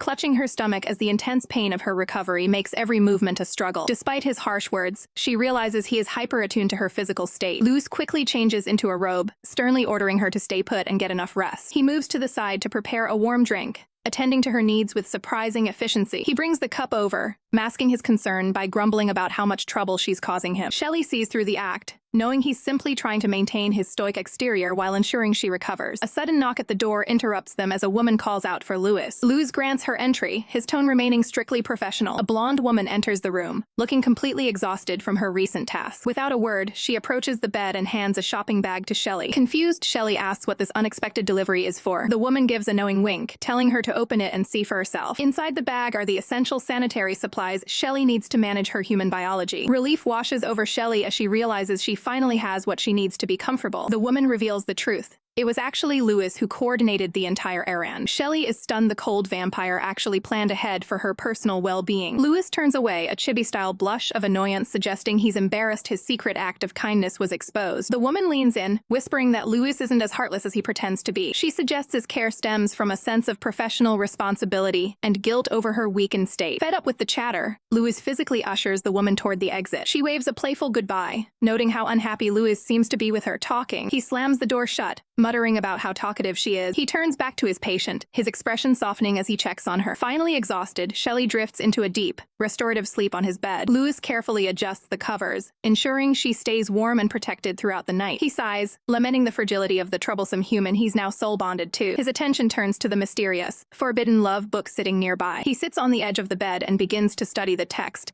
determined to uncover the secrets hidden within its pages. Deep inside the book, the System Guardian Pixie watches from the illustrations. As Shelley sleeps, Pixie peeks out from the blankets to monitor the player's progress. Suddenly, Shelley's consciousness is pulled back into the digital realm. She finds herself in a vast field, demanding to know what her next mission entails. Pixie cryptically informs her that she must complete the binding, leaving Shelley more confused than ever. The system goes silent, offering no further information on how to proceed. Frustrated by the lack of clear instructions, Shelley compares the situation to being given a blank piece of paper. She kicks a loose stone into the brush, letting out a huff of annoyance at the lack of guidance. The stone disappears into the bushes with a sharp thud. A young boy leaps out from the greenery, clutching his head and demanding to know who just hit him. Shelley's eyes widen as she recognizes the boy from her previous encounters. She can't believe her luck encountering the same person twice in this strange world, wondering if he's intended to be her partner in this mission. Shelley's steps are light as she wanders through the moonlit field, unaware of the danger lurking in the tall grass. She spots the young boy hiding in the brush, his expression one of pure terror. He silently mouths a frantic warning for her to stay away, But Shelley misreads the room entirely, thinking he's just excited to see her. The mood shifts instantly when a cold voice rings out from the shadows, calling her prey. Shelley spins around to find herself surrounded by a trio of predatory kindred ready for a hunt. Suddenly, the small boy leaps into action, shielding Shelley with his own body. The leader of the group laughs, explaining that the law of their kind is simple. The predator always feasts upon the prey. He mocks the boy, calling him young master and claiming even he can't change the rules. The boy doesn't flinch, fiercely declaring that Shelley belongs to him alone. The lead vampire grabs Shelley's arm, but she's no victim, pulling back with a sharp demand for him to get off. The boy's anger boils over, and he delivers a flying kick that sends the bully stumbling back. Shelley is stunned by the display of courage from her young hero. However, the bully isn't done. He wipes his lip, his eyes darkening as he decides to ignore the boy's status and lunges forward. Damn! The boy is quickly overpowered and sent crashing to the grass. The bully towers over him, taunting the boy about his parents' lack of love. Wounded and wobbly, the boy struggles to stand before collapsing in the dirt. Seeing the boy's sacrifice, Shelley realizes not all vampires are monsters. As the bully turns his attention back to her, Shelley dives forward and grabs his leg with everything she's got. She screams that she won't let them hurt the boy. The bully tries to shake her off, but Shelley holds on tight. He raises a fist, demanding she let go, but Shelley meets his gaze with unwavering defiance. The boy, watching from the ground, is moved. No one has ever stood up for him like this before. Shelley eventually loses her grip and falls, exhausted on the grass. Suddenly, a rhythmic thumping fills the air as the boy's eyes ignite with a terrifying power, repeating his claim.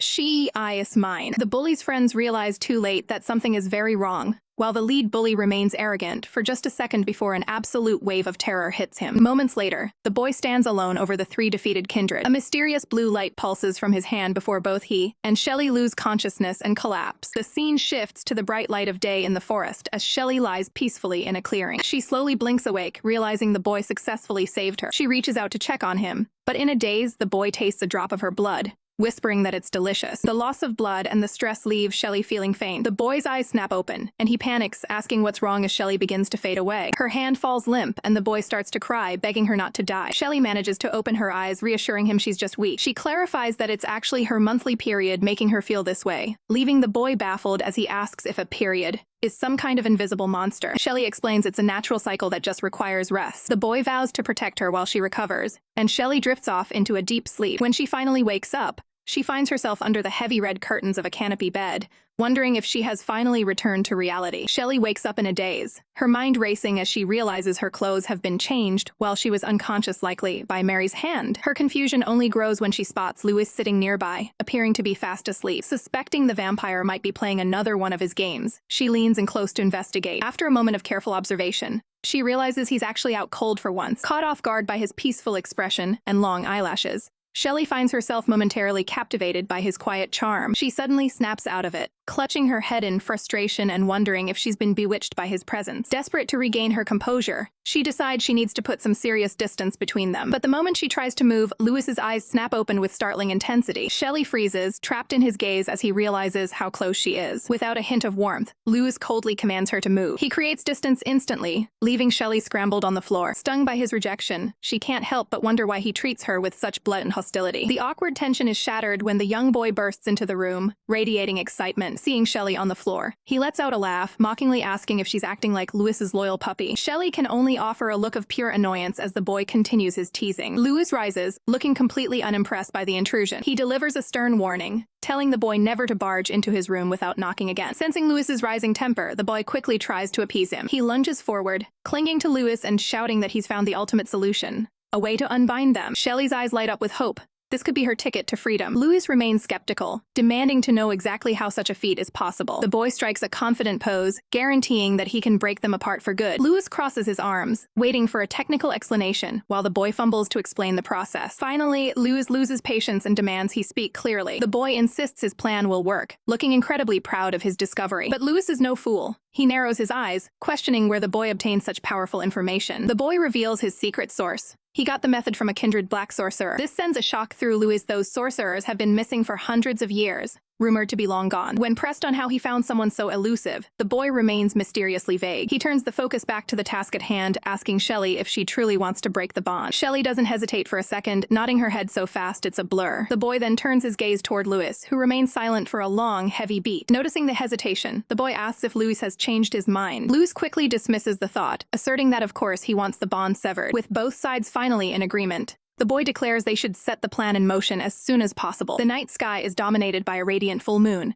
signaling the perfect moment for Micah's plan to unfold. Micah beams with confidence, assuring everyone that his preparations are flawless and the time for the ritual has arrived. Louis, however, remains distant, his mind clearly elsewhere as he offers a distracted, absent-minded response. Shelley is caught off guard by the suddenness of the situation, questioning if they are really doing this right now. Micah doesn't waste a second, urging the pair to pick up the pace and stop falling behind. Shelley's footsteps quicken as she follows, her resolve hardening with every stride. She is driven by a single, burning desire to finally be free from this supernatural tether. They arrive at the courtyard under the vast, starlit sky. Louis senses the gravity of the situation, his expression turning sharp and analytical as he surveys the area. Before them lies a massive, glowing magical array etched into the stone, the seal of blood. Louis is stunned. He recognizes this as a long-lost, forbidden art of blood sorcery that should have been extinct. Micah confirms his suspicions with a smirk, revealing he learned how to summon the seal from a mysterious black sorcerer. He explains the seal's volatility, noting that its temporary effect hinges entirely on the power of the casters compared to those trapped inside. If the caster is weaker than the targets, the seal won't even flicker to life. Skeptical, Louis questions if a boy like Micah can truly handle the strain of such a dangerous force. Micah admits he can't do it alone, but he's brought reinforcements for this technical procedure. French and his companion step forward, ready to lend their specialized strength to the ritual. Louis realizes that with their combined energy, the seal might actually hold long enough to work. But a seal is just a cage. Micah still needs a way to actually sever the link. With a flourish, Micah reveals a specialized dagger radiating a golden light. He calls it the Blade of Time, a legendary artifact designed for this exact purpose. Under the peak of the full moon, this blade is meant to slice through the magical bond once the array is activated. French is immediately suspicious, demanding to know where Micah managed to acquire such a powerful and rare artifact. Micah keeps his cards close to his chest, playfully refusing to divulge his secret source. French relents for the sake of the mission, prioritizing the activation of the array over his curiosity. Micah remains focused, his youthful appearance masking a deadly serious intent. He directs the two targets to step inside the circle, explaining that their blood will make the invisible bond visible. Louis coldly commands Shelley to hurry, showing no hesitation in wanting this connection severed. Shelley doesn't need to be told twice. She wants this unwanted bond shattered as soon as possible. The group takes their positions as the array pulses with intense, golden magical energy. With a shout from Micah, the casters ignite the ritual in unison. Louis watches Shelley, reminding himself that they are from different worlds and this connection is a mistake. Simultaneously, they prick their fingers, letting drops of blood fall toward the glowing sigils. The crimson drops hit the array, acting as the final catalyst for the manifestation. Suddenly, a glowing red thread appears, coiled tightly around Shelley's wrists. The bond is no longer a theory. It's a visible, physical reality stretching between the two. Micah prepares the Blade of Time, his eyes locked on the shimmering red thread. French gives the signal to strike, urging the boy to cut the tie once and for all. Micah is visibly frustrated, unable to believe a real bond actually exists between them. French watches on, certain that Micah's wish for separation is about to come true. Micah grips the hilt with both hands, centering his focus on the task. Invoking the power of the moonlight, he prepares to slice through every illusory connection. He swings the blade in a clean, decisive arc right through the glowing red thread. The night falls silent as the blade passes through the air. The ritual reaches its peak, the moonlight washing over the courtyard. But as the light fades, the red thread remains perfectly intact, mocking their efforts. Micah is left speechless, staring at the bond that refused to break despite the artifact's power. French is visibly shaken, unable to comprehend why the ritual failed so completely. The rest of the group is left in stunned silence as the realization sinks in. This bond is far more permanent than they ever imagined. The stakes couldn't be higher as the group gathers on the moonlit balcony, the glowing ritual circle humming with a desperate energy. But as the light fades, the crushing reality sets in. The ritual was a total bust. French doesn't hold back, bluntly telling Micah that his grand plan failed to deliver. Louis, ever the stoic, turns away with a cold, bored expression, while Micah breaks into a nervous sweat, realizing his reputation is on the line. Louis points toward the heavens, noting that the essential moonlight has been swallowed by the clouds. Micah quickly seizes on this excuse, hoping that a second chance will come as soon as the sky clears. He's not giving up yet, insisting they try again the moment the moon reappears. Shelley, however, is losing hope. She watches the thickening clouds with a heavy heart, certain they've run out of time. That's when Louis decides to take matters into his own hands. "I got this," he declares, channeling a surge of frost magic into his palm. With a powerful blast of energy, he launches a freezing strike toward the atmosphere. The sheer force of the ice magic pierces the gloom, forcing the storm to retreat. The clouds scatter instantly, revealing a brilliant full moon once more. Seeing his opening, Micah leaps with renewed vigor, brandishing the Blade of Time. "Awesome ice!" he cheers, his confidence restored. Louis isn't in the mood for celebration, demanding Micah stop stalling and finish the job. Micah focuses every ounce of his power,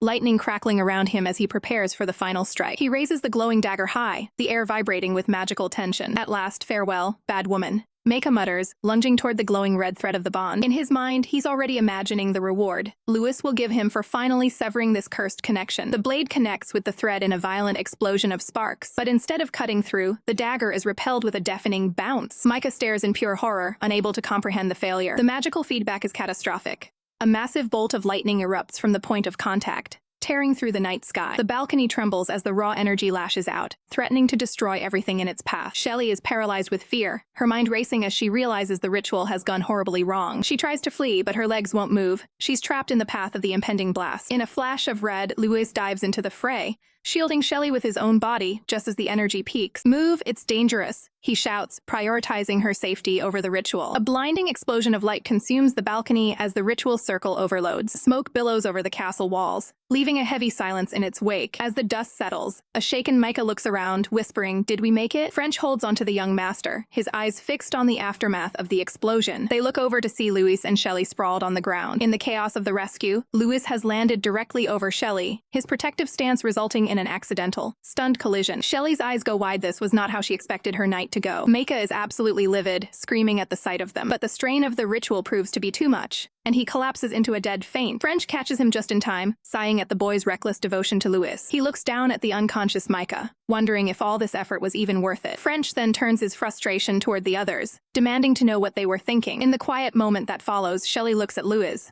wondering if he actually cared about her safety. She glances down at the red thread. It's still there, glowing as vibrantly as ever. Louis stands up and brushes himself off, claiming he only acted because he saw the bond hadn't broken and didn't want a mess on his hands. Internally, however, he's reeling, questioning why his first instinct was to save her at all costs. Suddenly, a sharp pain lances through Louis's head as a strange vision flashes before his eyes, a scene of a similar encounter from a past he can't remember. He clutches his forehead in agony, haunted by the recurring image and the mystery of why his soul seems to recognize Shelley, even if his mind doesn't. Intro music, fast-paced, mysterious. The dust from the magical explosion hasn't even settled before Lewis is hit by something far more jarring than a blast wave, a memory. He stares at Shelley, his mind racing as he wonders if she's the person who's been haunting his thoughts. Desperate for answers, he drops his guard and asks her directly if she knows him. Shelley, confused by the sudden intensity, reminds him that of course she does. He's a world-famous superstar. But Lewis isn't looking for a fan's recognition. He lunges forward, grabbing her shoulders with a grip that borders on desperation. Shelley can only stammer out his stage name.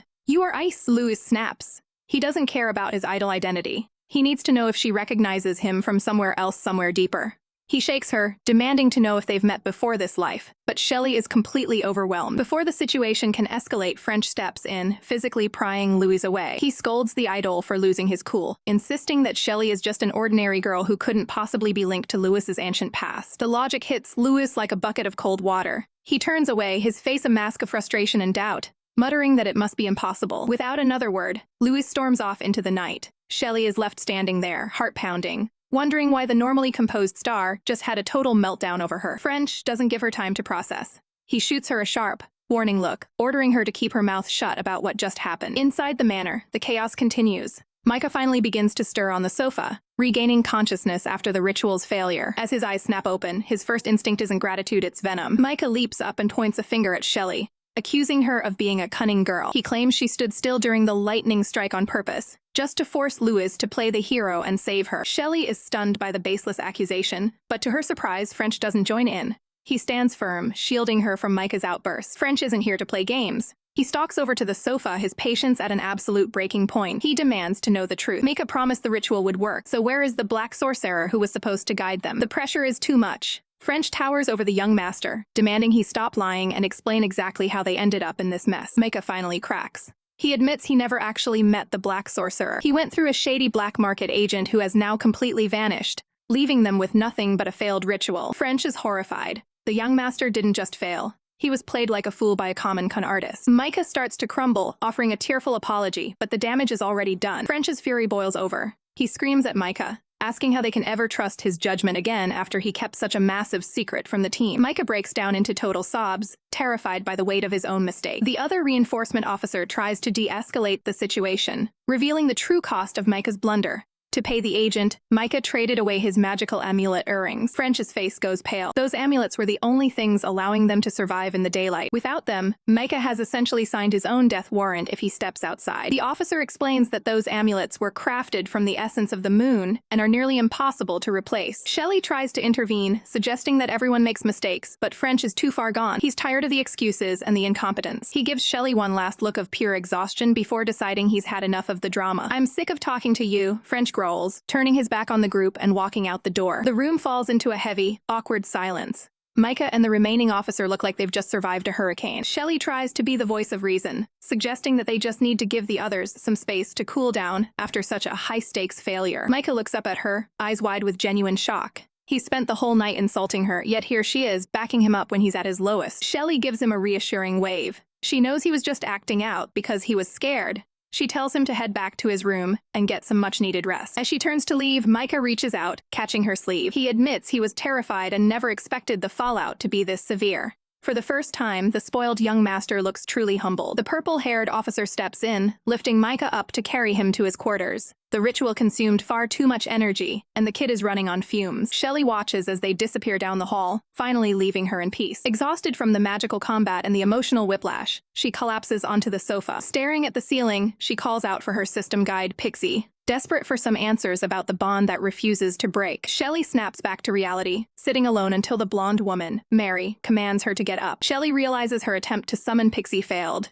She needs to keep her book open to bridge that connection. Mary looks around, wondering where the rest of the group has vanished to. Just then, the group's associate enters the room. He delivers the grim news. Micah has collapsed from exhaustion after being drained and needs immediate refueling. Mary is frustrated, questioning why the array failed. The associate explains that Micah was scammed by a trickster, leaving him unable to unbind Lewis and Shelley and wasting their resources. Mary offers her own blood to help, but the associate shuts it down, warning it would only worsen the situation. To keep the show on track, he proposes a technical solution. Shelley will be placed in the background as a hidden prop to maintain her proximity to Lewis without being seen by the audience. Shelley is horrified, prioritizing Micah's health over a concert. She stands her ground, accusing them of planning to use the concert as a feeding ground to suck blood. Mary quickly corrects her only low-class kindred hunt humans. The associate explains the technicalities. High-class kindred convert the raw adoration and energy of a crowd into the sustenance their bodies require. It's a harmless, efficient way to recharge, but Shelley isn't convinced. She remembers seeing them take blood from Mary before. She demands to know why Mary would ever agree to such a thing. Mary decides it's time for some transparency since Shelley will be staying with them. She strikes a pose, challenging Shelley to guess her true age. Shelley guesses 30. Mary pushes for a wilder guess, leading Shelley to guess 40, and then 50. Mary proudly claims she's 59. Shelley is floored by the revelation. The associate can't help but laugh, correcting her Mary is actually 60. Mary snaps back, insisting that 59 is her nominal age and her real age is a secret. Shelley is left reeling, unable to process how someone could look this young. Mary leans in,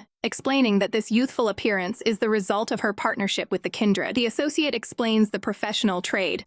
They require a small amount of blood once a month to maintain their instincts, and in exchange, they transfer life energy back to Mary to halt her aging. It's a perfect symbiotic deal. Shelley agrees it's a fair trade, but wonders why Mary was the one chosen for this role. Mary silences her, signaling that she's already given out too much information. Suddenly, Shelley is struck by a sharp, agonizing pain in her chest. As she collapses, a familiar figure enters the room. It's Lewis, finally returning to the group after his outburst. Despite the pain, Shelley feels a wave of relief. The star has finally returned. The tension in the room is palpable as Mary asks the question on everyone's mind. Have they finally found a way to break the binding link between Lewis and Shelley? Lewis's response is short, blunt, and devastating, a cold, definitive no. Mary's face drops. Without a solution, their entire operation is at risk, and she demands to know how they can possibly proceed. Lewis, ever the perfectionist, insists the upcoming concert must be delayed. He refuses to step on stage if the performance is anything less than flawless. To him, the reputation of Monster is everything, and he won't let it be tarnished by a low-quality production. Chester interjects, reminding them that Micah's unstable condition is still their primary concern. Mary realizes that replanning a massive event is a logistical nightmare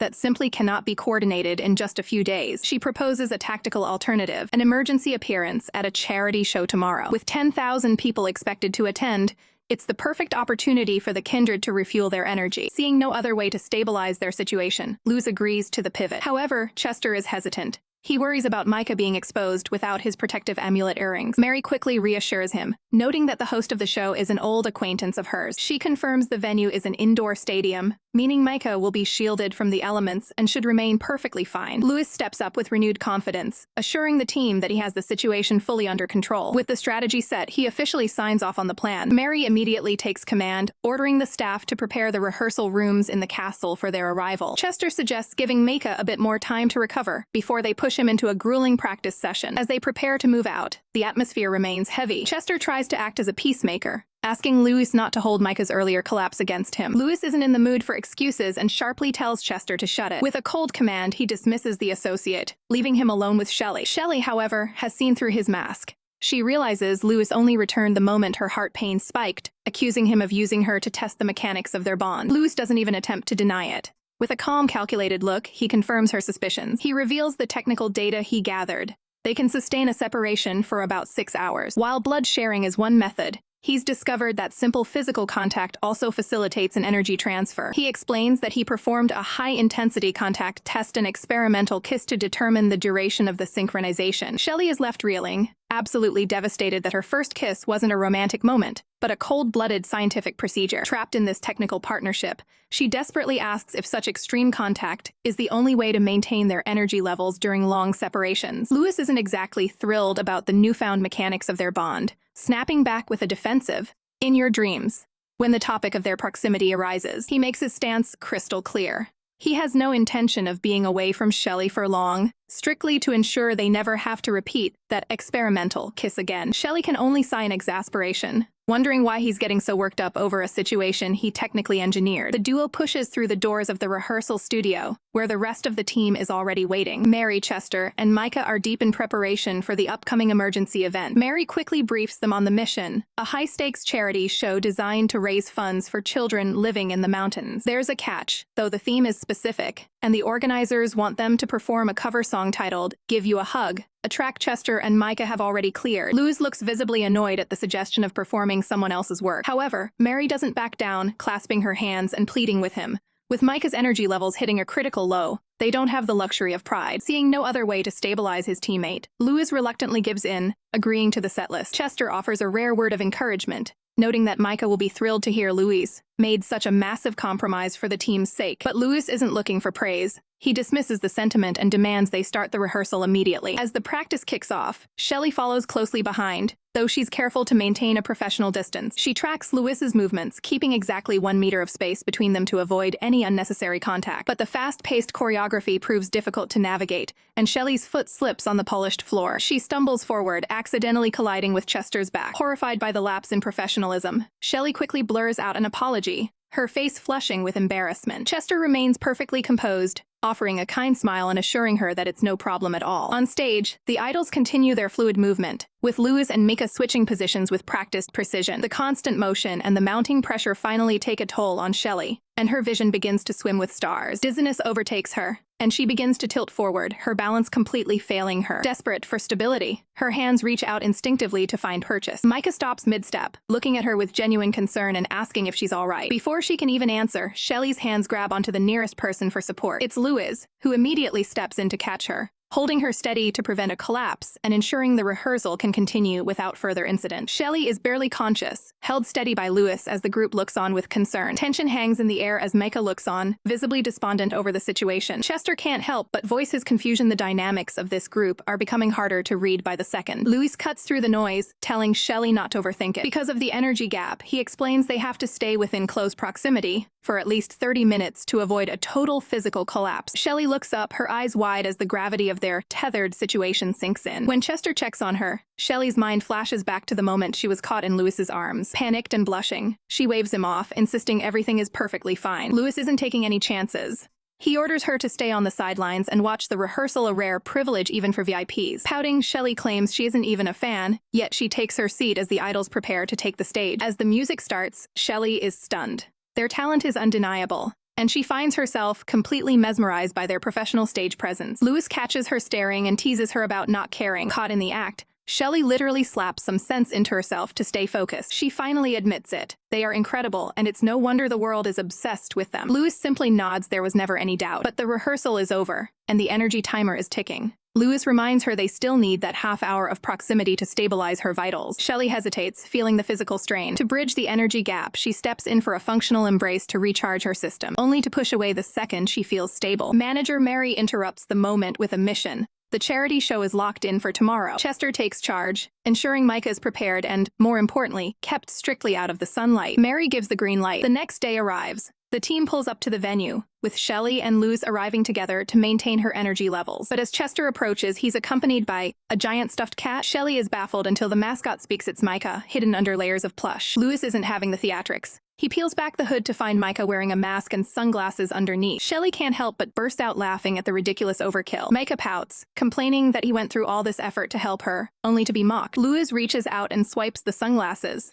Since the stadium is indoors, this level of stealth is totally unnecessary. Micah defends himself, pointing out that Chester insisted he be fully covered for the trip. Chester just looks away awkwardly. It was a necessary precaution to hide their true nature from the sun. There's no more time for jokes. Mary signals the group it's time to move. The show is about to begin. The team is ready to move, but Mary is stuck on a call that's clearly testing her patience. On the other end, a voice drips with unwanted affection, leaving Mary visibly cringing as the mysterious caller expresses his excitement to see her. The rest of the group, Chester, Shelley, Lewis, and Micah, can only stare in a mix of confusion and secondhand embarrassment at their manager's reaction. Shelley leans in, her writer's intuition tingling as she asks who this cheeky guy could possibly be. She wonders if it's the same person who has been admiring Mary from afar during their previous professional engagements. Mary doesn't deny it, confirming with a stoic face that it is indeed him, while the group stands back, mentally preparing for the chaos ahead. Seeing the team's bewildered expressions, Mary quickly brushes it off, insisting it's nothing worth worrying about. As they pile into the transport van,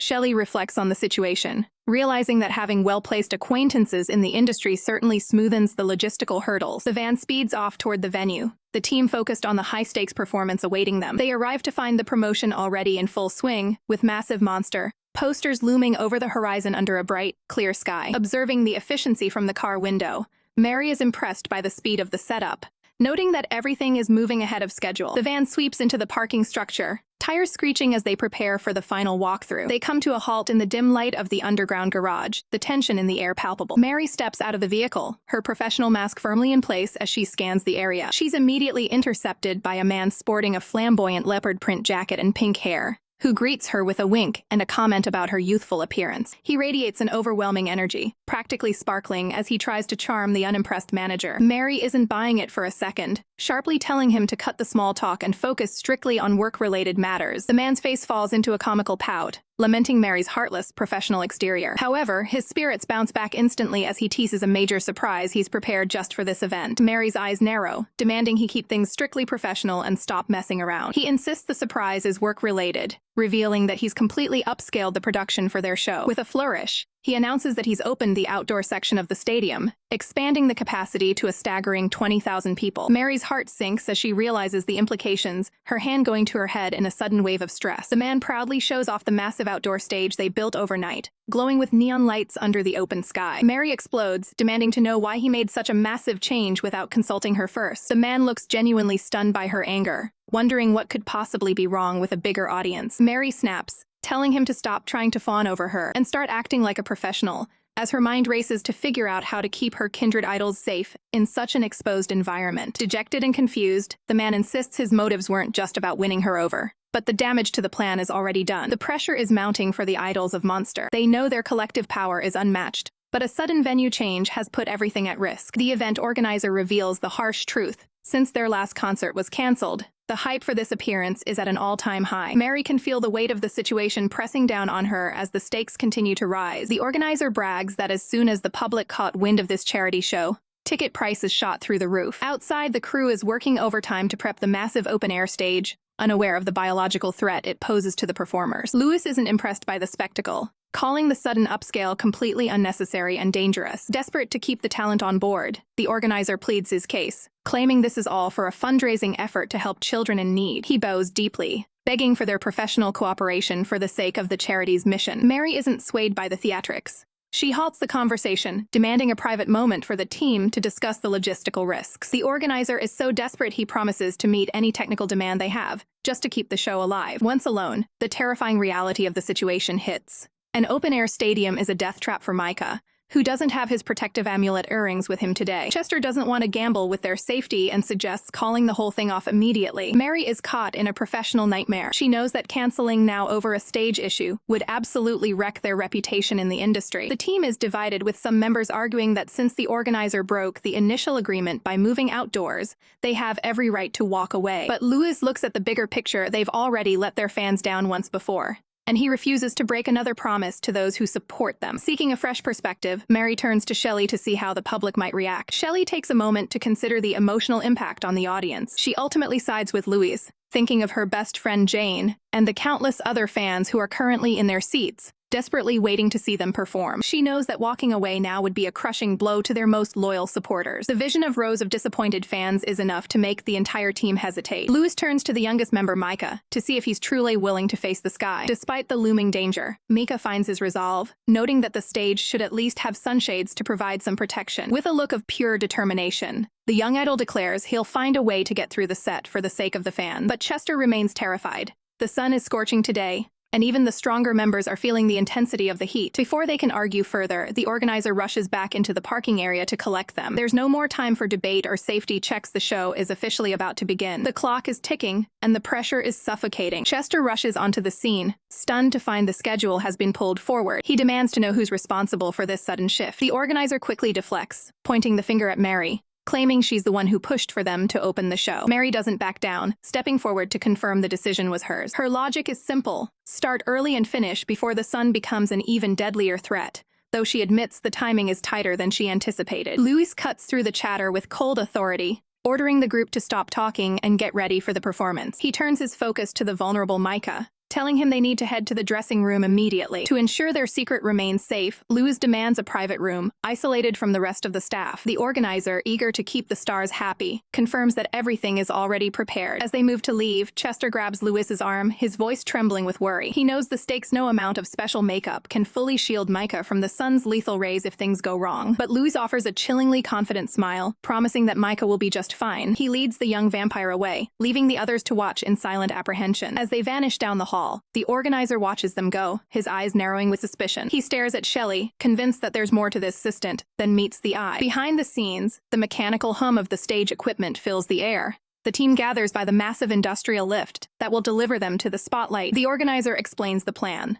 They'll make their grand entrance from this elevator platform, exactly as rehearsed. But on the lift, the atmosphere is electric with fear. Chester checks his surroundings, noting that time has practically run out. His eyes dart around, searching for their leader. Lewis is nowhere to be seen. His teammate tries to keep him steady, insisting that Lewis will show up at the last possible second. Outside, the roar of the crowd is deafening, chanting the group's name as the sun blazes mercilessly overhead. The stadium is a sea of fans, the massive monster logo glowing on the digital screens. The host steps out, her voice booming over the speakers as she greets the thousands of screaming fans. The energy is peak, the monster brand dominating the visual landscape. She hypes them up even more, introducing the group as the hottest act in all of Asia. The fans lose their minds, waving light sticks and screaming for their idols. The host continues, praising the group for their charity work before pivoting to the main event. She asks the crowd one final question: are they ready to see what Monster has prepared? A wall of sound hits the stage as the audience erupts in a unified yes. With a flourish, the host announces their arrival. Beneath the stage, the elevator platform begins its slow, heavy rise toward the blinding light. But as the stage floor clears the top, Chester looks back in total despair. Louis still hasn't appeared, and the show must go on with or without him. The crowd erupts into a deafening roar as Monster takes the stage, the energy in the air thick enough to cut with a knife. But behind the scenes, the tension is even higher. Chester whispers to a nervous Micah, strategizing on how to cover for their missing lead. As long as they pull double duty, they might just survive this. Micah nods, locking in a look of pure determination. Just as the fans start chanting for Lewis, a sudden surge of excitement ripples through the front row. Like a phantom appearing from the shadows, Lewis Stewart strides onto the stage, cool, calm, and perfectly on time. He offers a confident, knowing smirk to the audience, looking every bit the professional idol. Grabbing the mic, he leans into his stage persona with a charismatic greeting, telling the crowd he heard someone needed a hug and he's happy to be the one they called for. He doesn't miss a beat, preaching about faith and keeping a smile on your face before launching the performance into high gear. Louis shoots a quick look of reassurance to Micah, and the young guitarist responds by shredding a flawless riff. As Micah loses himself in the music, Chester notices something crucial. Micah is wearing his amulet earrings again. It clicks instantly. Lewis must have handed over his own protection to keep Micah safe from the sun. Micah looks back at Chester with told you so glance. He knew Lewis wouldn't let them down. The group's harmony is mesmerizing, Chester and Micah pour their hearts into the vocals, their voices blending perfectly under the stage lights. The adoration meter in the crowd hits its absolute limit as the fans are swept away by the performance. From the wings, Shelley watches with a bated breath, her relief finally washing over her as she sees the group in their element. Lewis takes things to the next level, improvising a rap verse that hits with surgical precision. Even Shelley is stunned, noting how he's managed to add a complex rap layer to the song in such a short time. The guy is a natural talent. As the final note fades, the venue explodes in applause. The group takes a coordinated bow, the chemistry between them undeniable. But the exit isn't that simple. The MC rushes forward, pleading with them to stay for a quick interview. She praises the group for their legendary charity work, then digs for more info. Why did they choose this specific benefit show? Chester handles the PR with ease, explaining it simply fit their schedule. Internally, however, Chester is screaming. He knows Lewis is currently unprotected from the sun and can't hold out much longer in the open air. The MC continues to press, mentioning how fans are desperate to know about their future plans. Chester gives them exactly what they want to hear, promising they are prepping for their next big concert. When she pushes for a specific date, Chester gives a vague but firm soon, while mentally begging her to wrap the interview up before they literally start to burn. The MC pivots to Lewis, asking if his rap verse had a deeper meaning for the kids in the audience. She smiles brightly, putting him on the spot. Lewis doesn't sugarcoat it. He tells the kids that while help is a blessing, they should strive to change their lives so they never have to rely on anyone else's help again. With that heavy parting thought, the group finally makes their exit. The MC is left blinking in their wake, internally grumbling about Lewis being a lousy speaker who ruined the vibe. The moment they reach the safety of the resting room, the idol facade drops. Chester exhales a massive sigh of relief, admitting he really thought Lewis wasn't going to make it in time. Lewis just scoffs at the concern, calling it useless thoughts, but the room isn't empty. Standing there, waiting for them, is a rival group of idols. The team stops in their tracks as they enter, Lewis and the others staring back in confusion,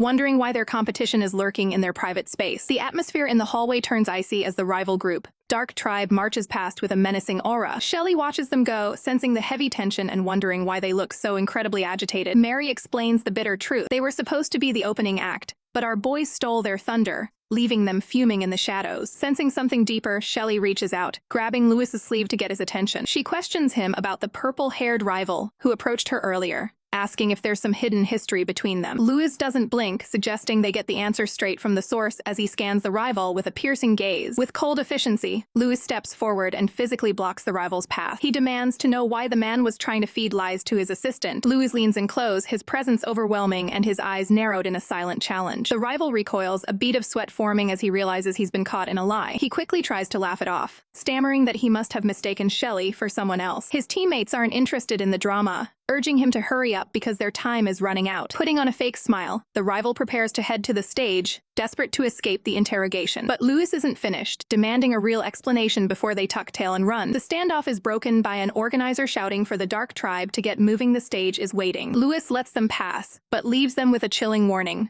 They better think about the consequences before they make another mistake. As the group heads outside, the sun beats down with a punishing intensity. They make their way to the transport van, the adrenaline of the performance finally fading. Micah looks over and realizes Lewis is looking dangerously pale and drained. Lewis reaches for the door handle, his movements heavy and labored. Micah rushes to his side, his voice laced with worry as he asks if Lewis is feeling ill. Masking his pain, Lewis shields his eyes from the light and insists they just need to get back to the base immediately. The van pulls up to the gates of the vampire castle, a safe haven from the outside world. When Micah tries to support him, Lewis stubbornly brushes him off, snapping that he's perfectly fine. But as they step out of the vehicle, it's clear he's reached his limit. His legs suddenly buckle, and he stumbles blindly across the pavement. Lewis grits his teeth, the physical toll of the sun finally catching up to his weakened body. The team rushes in to catch him before he hits the ground, holding him steady as he wavers. Mike is on the verge of tears, blaming himself for the damage Lewis has sustained. He knows the only reason Lewis is in this state because he gave up his protective amulet earrings to keep Micah safe. Despite the visible exhaustion, Lewis looks away, still trying to play down the sacrifice he made for his friend. Micah looks at Lewis with deep concern, questioning why he would push himself to the brink of collapse. Despite his own weakened state, Lewis's first priority is his teammate, asking Micah if he's feeling better after the ordeal. Relieved and energized, Micah beams, claiming his power is almost fully restored. Deep down, Micah is touched that even in this crisis,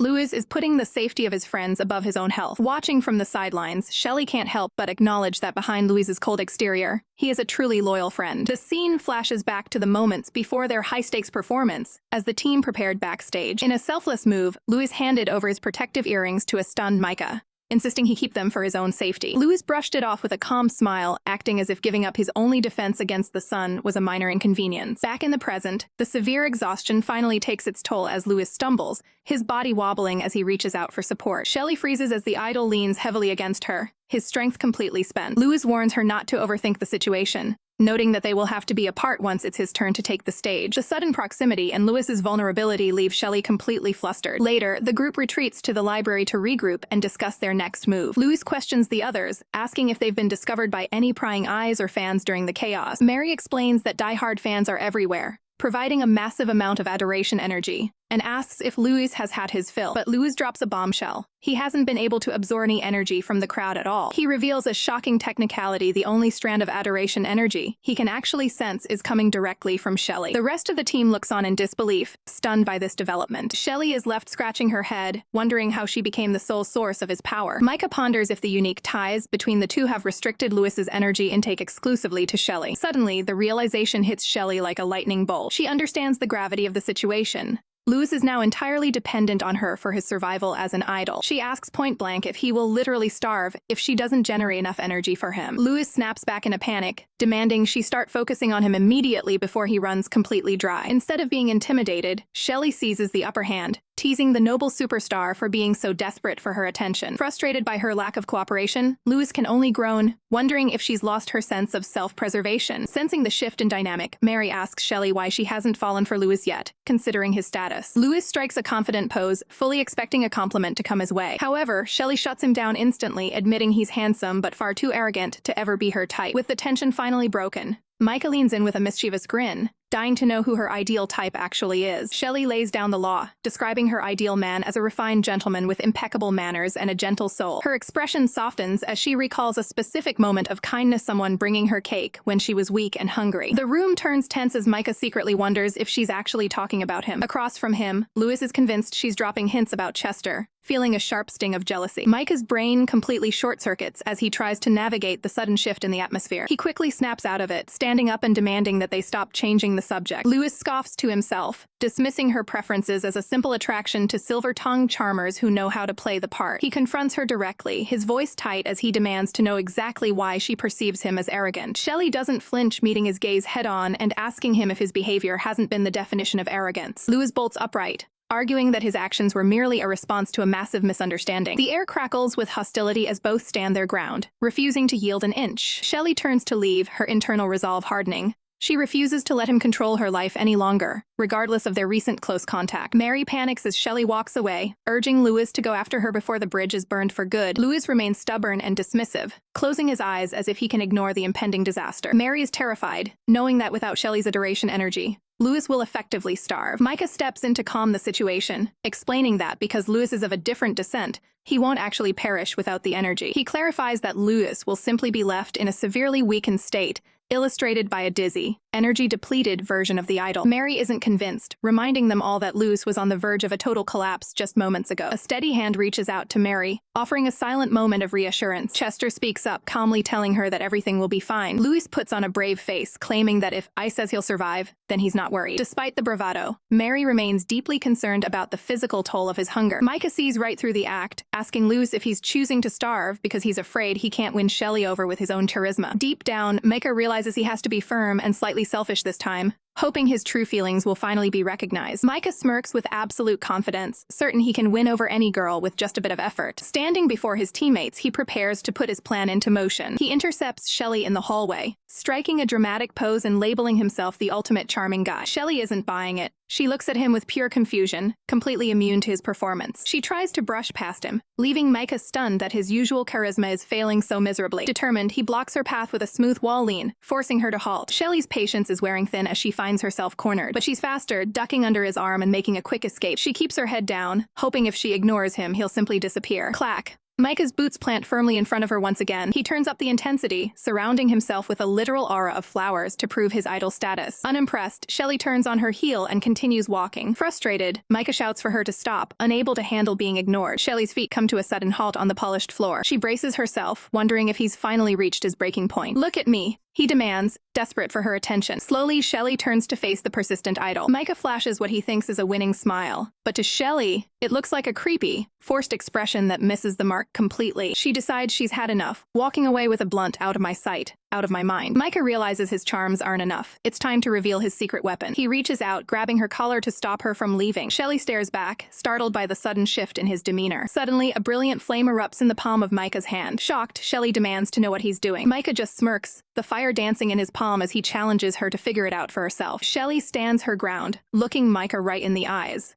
She knows his intimidation is a facade, because their bond makes it impossible for him to actually strike her. She plants her feet, refusing to be moved by his display of power. She's calculated and calm, reminding him that any threat he makes is empty because of the connection they share. Micah realizes his brute force approach is failing, so he leans in, lowering his voice to a soothing tone and promising he'd never actually hurt her. He watches for a reaction, hoping his proximity will soften her resolve. To seal the deal, he uses his fire magic to weave a masterpiece, conjuring a rose made of pure, flickering flames. He holds the burning bloom out like a prize, asking if she finds the spectacle beautiful enough to keep. For a second, it actually works. Shelly's eyes widen in genuine awe at the impossible sight. She reaches out, admitting she's never been given a flower before, especially not one that defies the laws of nature. Micah smirks, thinking he finally has her right where he wants her. He goes for the kill, offering a deal. If she transfers her adoration energy to him, he'll give her all the magical flowers she wants. But Shelly sees right through the manipulation. Her interest vanishes instantly, and her adoration levels for him plummet to 0. Micah is left stunned as the atmosphere turns cold, completely baffled by how quickly he lost her. Panicking, Micah pushes his magic to the limit,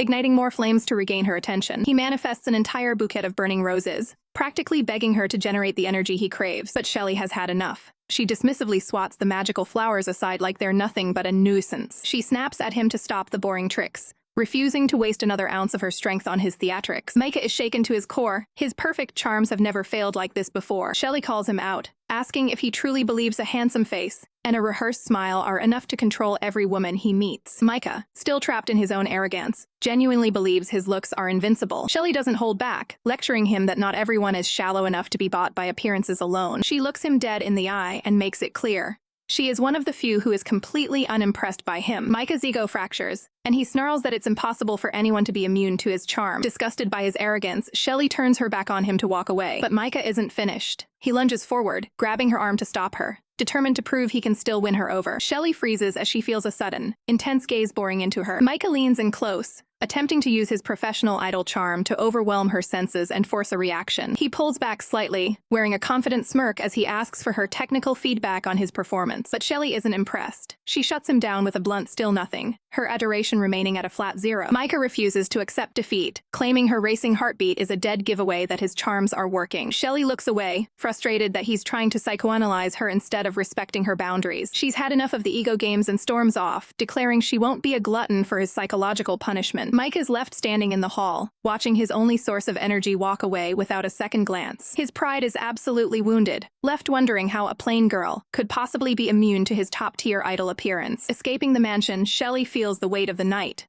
She checks her phone, noting that her recent contractual interaction has bought her a 3-hour window of freedom to visit her grandmother. She stands alone on the dark street, waiting anxiously for the taxi she summoned to arrive. Headlights cut through the gloom almost instantly, leaving her shocked by the driver's incredible speed. She cautiously approaches the vehicle, assuming her ride has finally arrived. Inside the dark cabin, a mysterious hand emerges, flashing a chillingly calm signal. Before she can react, a hand lunges out, grabbing her arm and dragging her toward the interior as she screams for help. The heavy door slams shut with a definitive thud, trapping her inside the moving vehicle. Shelly's eyes widen in terror as a hand clamps firmly over her mouth, stifling her cries. A masked kidnapper looms over her, demanding absolute silence with a cold, calculated gesture. As the car tears away into the darkness, the stranger delivers a terrifying ultimatum: stay quiet, or she'll never see Louis alive again. Back at the mansion, the atmosphere is deceptively calm. Louis sits composed on the sofa, buried in a book, while Micah stands over him, bewildered by his lack of urgency. Micah can't hide his anxiety any longer. He points out that Shelly has been gone far too long, and without her presence, Louis's chronic heart condition could flare up at any moment. Louis doesn't even look up as he snaps his book shut, coolly dismissing the concern. He's convinced she'll return right on schedule. Suddenly, the silence is shattered by the sharp vibration of a smartphone on the coffee table. Louis lets out a smug chuckle, assuming Shelly is finally calling to make amends for their earlier spat. But when Micah checks the screen, his face turns pale. It's not an apology, it's a crisis. Sensing the shift in the room, Louis lunges forward, snatching the device from Micah's hand with lightning speed. The screen reveals a chilling ultimatum. Shelley has been taken to an abandoned factory in the suburbs, and the kidnappers want the Forbidden Love book in exchange for her life. Lewis's calm exterior shatters into pure, cold fury. He demands to know who would be foolish enough to target his people. Desperate to prevent a scene, Micah grabs onto Lewis, pleading with him to keep a level head before he does something reckless. Lewis tries to shake him off, insisting that if he doesn't take action now, he'll look utterly powerless in the face of this threat. Micah continues to mutter under his breath, sensing that the situation is spiraling out of control. Lewis is practically radiating a fiery aura of rage, ignoring Micah's protests as he prepares for battle. Micah shouts a harsh reality check. Lewis is running on empty. Without Shelley nearby to stabilize his energy, he's in no condition for a high-stakes confrontation. At that moment, Mary and Chester enter the room, with Mary immediately backing Micah up. She confirms that the danger is real and Lewis needs to listen to reason. Lewis thrusts the phone toward them, showing them the proof of the abduction. The gravity of the situation sinks in as Chester and Mary scan the message, realizing this isn't a simple misunderstanding. Chester notes a tactical error by the kidnappers.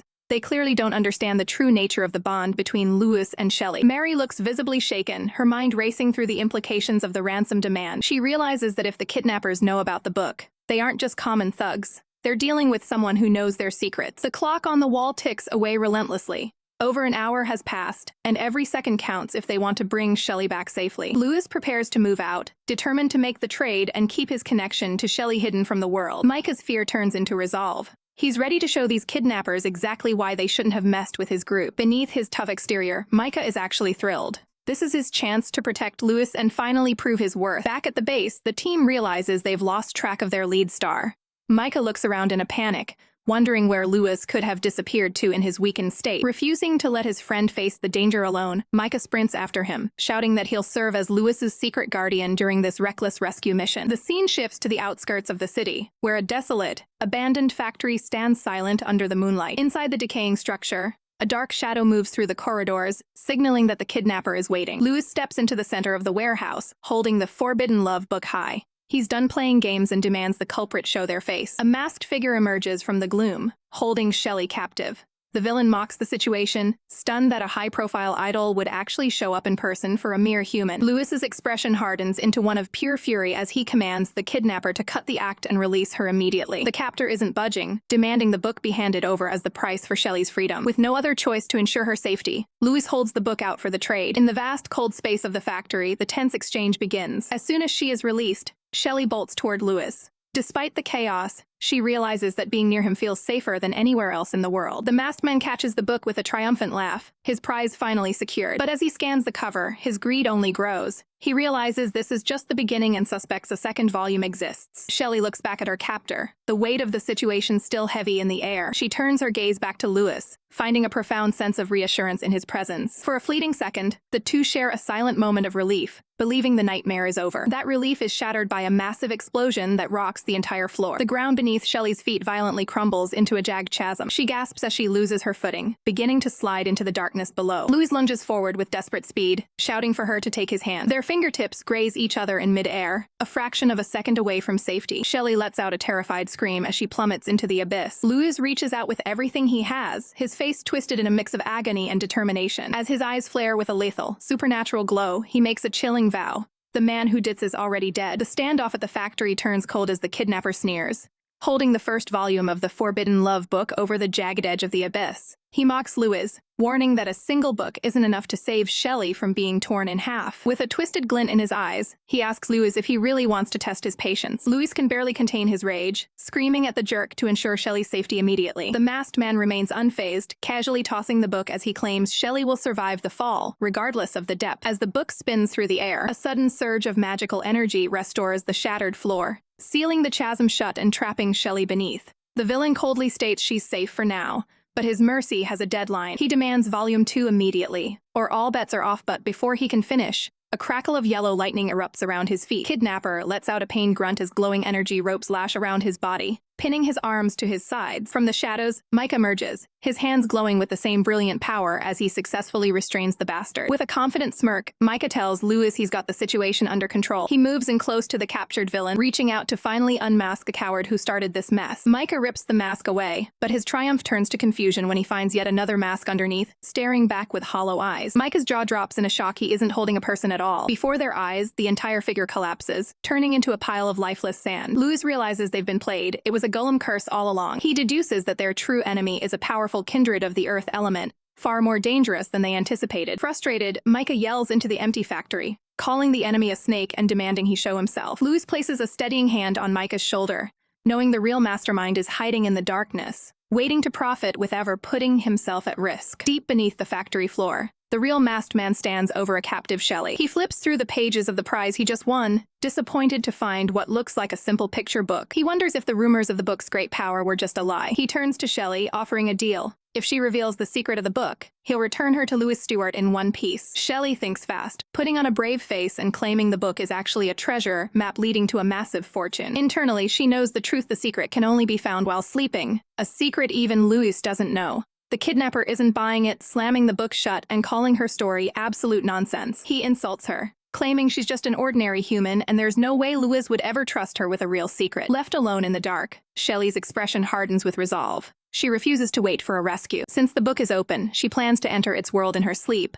and consult the book pixie for a way out. Shelley knows that her only chance of escape lies within the secrets of Volume 1. But first, she has to get there. She begins frantically counting sheep, desperate to force her mind into a state of rest. As the count climbs into the hundreds, her eyelids grow heavy and the world around her starts to blur. Finally, she drifts off, successfully crossing the threshold into the book's mysterious realm. Shelley opens her eyes to find herself standing in a vibrant, sun-drenched forest. Realizing her plan to enter the book world works, she immediately calls out for the book pixie, hoping for guidance on how to save herself and the others. But instead of a friendly face, she's met with the cold steel of spears as armored guards surround her, chillingly declaring her to be prey. One of the soldiers seizes her, surprised to find a girl wandering deep within their territory. He leans in close, mesmerized by the unique color of her irises, a trait unseen in their land. Terrified, Shelley struggles against his grip, screaming for the book pixie to come to her aid. Suddenly, the sound of rapid hoofbeats thunders through the clearing. A red-haired boy on horseback charges forward, commanding the guards to release her because he knows she isn't a target. The lead guard isn't easily swayed, arrogantly reminding the young Prince Suchess that his uncle, the regent, is the one truly in power here. He explains that Prince Andrew has organized a hunting game, and according to the rules, anyone found in this area is considered fair game. The guard sneers, calling the young prince a loser who's only complaining because he's too incompetent to catch anything himself. He mocks the boy's weakness, his face twisting into a condescending smirk. The young prince refuses to back down, arguing that Shelley is clearly from the outside world and doesn't belong to the Mist Forest. Unmoved, the guards turn to a higher authority, asking a white-haired royal for a final ruling on the matter. Shelley watches the exchange with bated breath, realizing her life depends on this stranger's word. The High Prince stands with his arms crossed, his expression stern and unyielding. Shelley looks up at him with pleading eyes, silently begging for a shred of mercy. Even as the younger prince continues to protest her innocence, the High Prince remains cold, stating that because she was caught within the Mist Forest, they have no choice but to follow his uncle's decree. With a sharp command, he orders the guards to take her away. Shelley is forced to follow the soldiers, her heart sinking as she's led deeper into this dangerous new world. However, her young defender isn't giving up, promising her that he will find a way to rescue her from this nightmare. Deep in the Mist Forest, the royal guards heartlessly escort a captive Shelley toward her grim fate as prey for the hunting game. Seeing her in danger, Prince Suchess doesn't hesitate, sprinting forward to intervene. But his path is instantly blocked by a wall of cold steel as the guards cross their spears, ordering the young prince to back off. The guards don't just stop him. They humiliate him, mocking Suchess as a chicken-hearted little prince who's playing at being a hero. They laugh in his face, taunting him that saving her is actually quite simple if he has the spine for it. They explain the regent's cruel decree. The champion of this hunting competition has the right to claim any captive they desire as their personal prize. With a sneer, the guard tells Suchess that all he has to do is defeat every other elite competitor, though his tone makes it clear he thinks the boy hasn't got a prayer. The forest rings with their arrogant laughter as they look down on the young royal, but they've pushed Suchess too far. A literal aura of fury erupts around him, his eyes burning with a terrifying new resolve. Even as the guard continues to jeer, asking if Suchess thinks he's actually a threat, the soldier reaches out to condescendingly pat the prince's face, asking who he thinks he's trying to scare. He finds out instantly. A violent blast of power tears through the clearing, sending the arrogant guards flying through the air as their spears are shattered. Meanwhile, back at the towering royal castle, Shelley sits trapped behind cold iron bars, her heart sinking as she realizes her situation has gone from bad to worse. She gazes out the small window, desperate and wondering where her companion Pixie could be. Suddenly, the sound of a key turning in the lock echoes through the cell. Two maids swing the door open, announcing that the hunt is officially over, and she is to come with them immediately. Shelley's eyes light up with hope, wondering if a kind soul stepped in to beg for mercy on her behalf. The maid offers a cryptic smile, confirming that Shelley is indeed very lucky. Immediately, Shelley's mind flies to the brave boy she met, certain that Sochest must have found a way to secure her freedom. Eager to thank him, she begs the maids to take her to her savior. The maids maintain a professional demeanor, leading her through the opulent, sun-drenched corridors of the palace. They stop before a pair of massive, ornate doors and usher her inside. Shelley enters cautiously, only to find herself in a luxurious, steaming bathroom centered around a large wooden tub. Every high-end toiletry and fresh towel has been meticulously prepared for her arrival. Confused by the sudden pivot from a dungeon to a spa,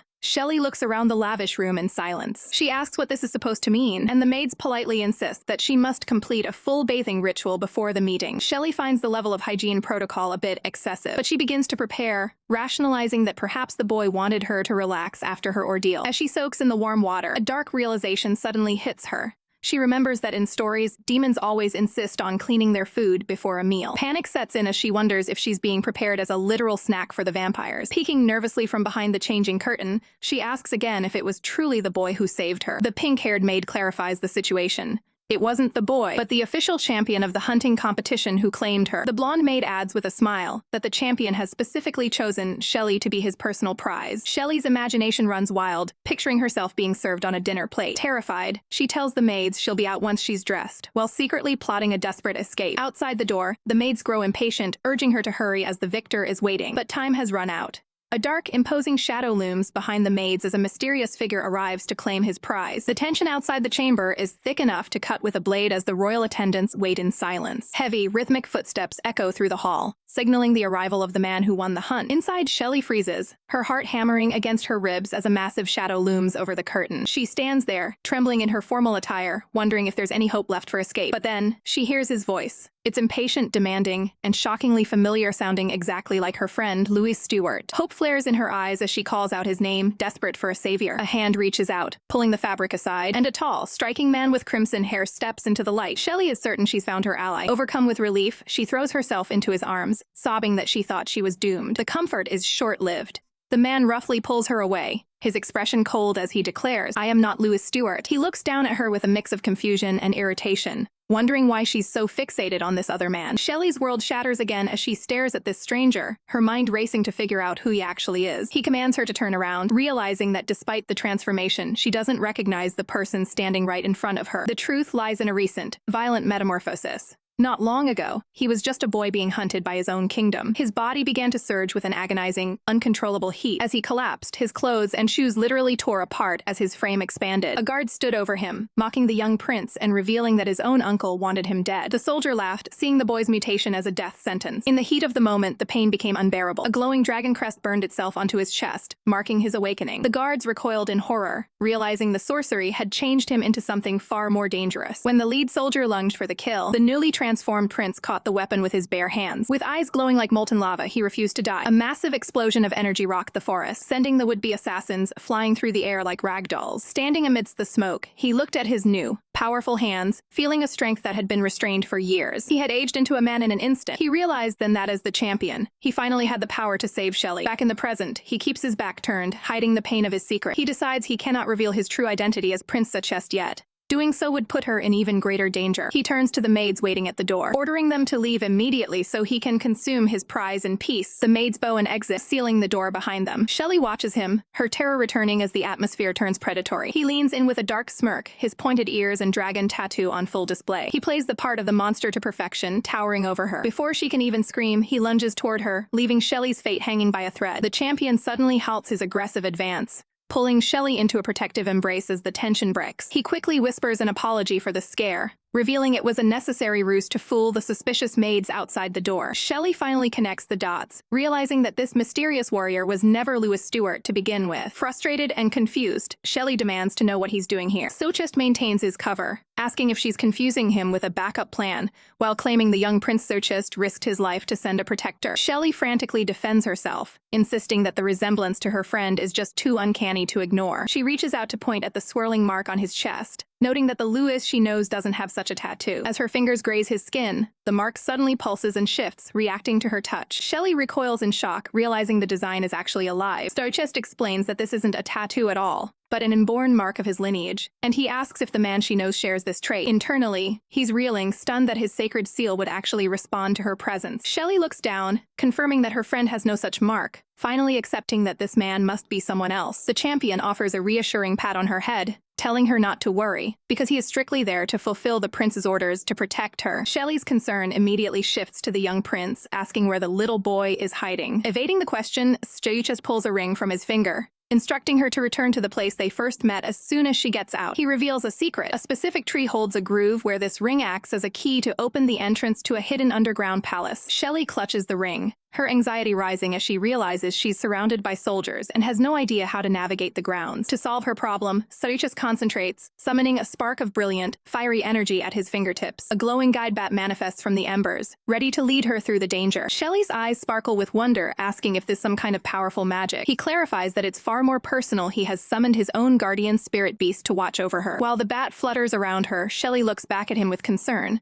wondering if he'll be left defenseless if he gives his guardian to her. Determined to keep Shelley safe, the champion hands over a glowing, miniature spirit bat, insisting that he'll be fine on his own. This radiant creature is more than a gift. It's a powerful guardian tasked with her ultimate protection. He gives her one final instruction: reach the designated spot, and the little prince will find her there. Shelley takes the spirit, wondering if the little creature has a name. The champion shakes his head, leaving the honors entirely to her. With a bright smile, Shelley decides to call her new companion Luck, hoping for a turn in their fortunes. But the spirit has a mind of its own. It instantly transforms into a grumpy, winged beast, fuming in its native language about being a noble guardian spirit far too dignified for such a rustic name. The champion, who understands every word, quickly silences the spirit's protest with a sharp look. Shelley, completely oblivious to the beast's insults, is delighted by its sudden change in appearance. Keeping a straight face, the champion lies through his teeth, claiming the spirit is so happy that it's showing its primary form just for her. While the spirit continues to protest its loss of dignity, Shelley is convinced Luck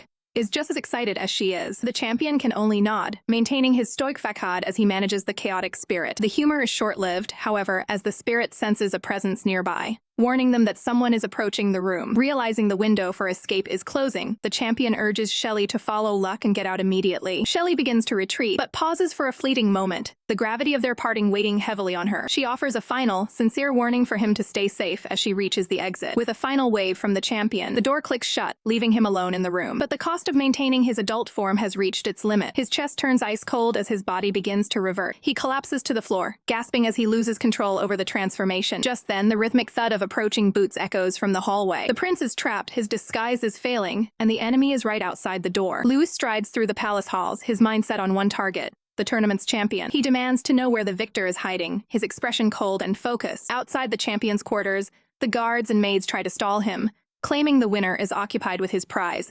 But Louis isn't taking no for an answer. The regent has summoned the champion immediately. Louis pauses, sensing something is off. The grand doors remain shut, but there's an eerie, absolute silence coming from within that puts him on edge. A guard questions the lack of noise, fearing the room might actually be empty. However, the maid remains adamant, insisting the champion has not left the room. With a sharp warning, Louis pushes the door open and steps into the chamber. He freezes as he scans the area. Instead of a powerful warrior, he finds a young boy Squeakest collapsed on the floor in the middle of the room. Louis demands an immediate explanation for the chaos. The maids are completely dazed, clutching their heads as they realize their memories of the last few minutes have been wiped clean. Louis kneels beside the boy, who is only just beginning to stir. Stoichus blinks, his vision blurry as he tries to process the sudden presence of the prince. As he sits up, Louis's icy gaze meets his, demanding to know what business he has in the champion's private quarters. A guard towers over them, aggressively barking questions about where the champion vanished to. Thinking fast to protect his secret identity, Stoichus feigns ignorance, claiming he only snuck in to get a glimpse of the mysterious hero before suddenly losing consciousness. The guard loses his patience, grabbing Stoichus by the shirt and demanding he hand over the champion or face the consequences. Louis intervenes with a sharp command, telling the guard to stop. He reasons that Stoichus' memory was likely erased by the same mysterious force that affected the maids outside. The guard is visibly shaken. If they don't bring the champion to the regent, they will be the ones punished. Desperate to save his own skin, the guard suggests framing Stoichus as a scapegoat to appease their master's wrath. Stoichus glares at the man, realizing his life is being bartered away by a coward. Louis's voice turns to steel as he commands the guard to release the boy immediately. The guard is baffled, wondering why a high-ranking prince would show any pity for an abandoned and worthless child. Luz ignores the remark and begins to exit the room, signaling the end of the search. As he walks away, he casts one last suspicious look back, knowing deep down that Search's presence is no coincidence. Left behind in the room, Stochist watches the prince depart, certain that Lewis is far closer to the truth than he lets on. With the tension thick enough to cut with a blade, Stochist makes his move, waving a casual goodbye to Lewis as he announces his departure from the room. Alone at last, his mind races. He has one mission to track down the mysterious bell. As he navigates the palace corridors, he overhears the maids whispering in the halls. They're buzzing with gossip about the missing champion, calling the disappearance weird and labeling the vanished warrior a mannerless rustic. Stoichus doesn't enjoy the chaos his actions have caused, but he knows he has to seize this moment to slip away unnoticed. Moving with the stealth of a shadow, he carefully sneaks past the distracted staff, successfully exiting the palace grounds. He pushes through the dense foliage of the surrounding woods, scanning the trees for a familiar face. Suddenly, Luck pops out from behind a trunk, greeting him with an impatient "finally." The little spirit circles him, boasting about his expert navigation and demanding a little more gratitude for his scouting skills. Stoichus offers a rare smile, acknowledging that they are finally on the verge of a clean getaway. Luck basks in the praise, claiming he's the only reason they've stayed out of trouble so many times before. However, the spirit quickly pauses, squinting in confusion as he wonders if Stoichus was actually being sincere or just teasing him. Before Luck can get an answer, a voice calls out from the brush. It's Shelley, peering over a grassy ridge to confirm if the little prince has truly arrived. Stoichus confirms his identity immediately, his concern for her safety evident as he asks if she's all right. Shelley beams with relief, thanking him for his bravery in helping her escape the palace's clutches. Wanting to get her to a more secure location, Stoichus reaches out a hand to lead her forward. He guides her toward a hidden structure, suggesting they head inside to speak where they won't be overheard. Meanwhile, Luck is left fuming in the background, still demanding to know what Stoichus meant by his earlier comment. The duo enters a beautifully decorated room, but Shelley immediately feels a strange energy. She notes that the atmosphere feels off, or perhaps too curated. When Stoichus asks what she means, she points out the interior design. Everything from the chairs to a heart-shaped swing is perfectly paired up, like a sanctuary designed specifically for a couple. Stoichus' expression softens as he reveals the truth. This is his parents' secret base, a private retreat that belonged exclusively to them. Shelley looks around the room, taking in the sentimental surroundings. She remarks that his parents must have shared a deep, lovey-dovey bond to create such a place. A shadow of sorrow crosses Stoichus' face. He explains that they passed away long ago, leaving this room as his only tangible memory of them. Seeing his sadness, Shelley reaches out with a comforting gesture, gently patting his head and reassuring him that his parents undoubtedly loved him, just as much as they loved each other. Stoichus' voice is laced with doubt as he questions how his parents could have truly cared if they left him behind in a palace full of vipers. But Shelley isn't buying his cynical outlook for a second, standing her ground against his pessimism. Looking around the warm, human-style interior, she insists this sanctuary wasn't an accident, it was a precious, carefully prepared gift meant to protect him. She gestures to the room's comfort, trying to convince the young prince that he was his parents' most cherished treasure. Stoichus' eyes harden with a cold reality. In his world, the only thing that matters is the throne. He clenches his fist with steely determination, swearing that no matter the cost, he will reclaim his birthright. Shelley's expression shifts to pure concern as she warns him that harboring such dangerous ambitions will put a target on his back if his uncle finds out. Seeing the logic in her fear, Stoichus looks away and reluctantly agrees to keep his plans a secret for now. Deep down, he realizes his childlike body is a massive liability, and he's desperate to find a way to unlock his powerful champion form permanently. Noticing the toll the escape has taken on Shelley, he gently suggests she take a moment to recover. The exhaustion finally hits her like a tidal wave, and she can't help but let out a massive, weary yawn. Stoichus directs her to a room to rest, promising to head out and scavenge for some human-safe food while she sleeps. As he turns to leave, his mind is fixed on one secondary goal, testing if he can trigger his transformation while he's away. Shelley offers a tired but grateful smile, moved by the little prince's willingness to take risks for her sake. Stoichus keeps his tone strictly professional, claiming he's simply returning the favor for her helping him earlier. She settles onto the bed, waving a final goodbye as he heads back into the woods to find supplies. The moment her head hits the pillow, Shelley is out cold, her body finally giving in to the overwhelming stress of their flight from the palace. Out in the clearing, Stoichus strains with every fiber of his being, trying to force his body to shift back into its adult state. He lets out a frustrated cry of effort, but his magic refuses to respond to his demands. Luck watches from the sidelines, unimpressed as the prince remains stuck in his pin-sized form despite his best efforts. The spirit explains that such a massive power jump usually requires a specific emotional turning point to activate. Luck reminds him that his first transformation was fueled by a desperate need to protect Shelley, suggesting he try focusing on that same drive. Sturgis closes his eyes and clenches his fists, trying to manifest that protective instinct on command. But the harder he tries to force it, the more it feels like his power is slipping through his fingers, leaving him unchanged. Luck starts to get suspicious, wondering if Shelley herself is the missing piece of the puzzle, and questioning who she really is. Sturgis admits he knows very little about her, other than the fact that she claims to be a traveler from one city. Sensing something is off about her mysterious origin, Luck suggests they head back immediately to get some real answers from her. Sturgis quietly peeks back into the hideout, calling out for her as he enters the room. He scans the bedroom, but the bed is empty and an eerie silence has replaced her presence. Panic surges through the young prince as he realizes the unthinkable. In the short time he was gone, Shelley has completely vanished. Shelley's eyes flutter open, her vision blurry as she slowly returns to consciousness. Her heart sinks when she realizes she's been bound and held captive by a masked assailant,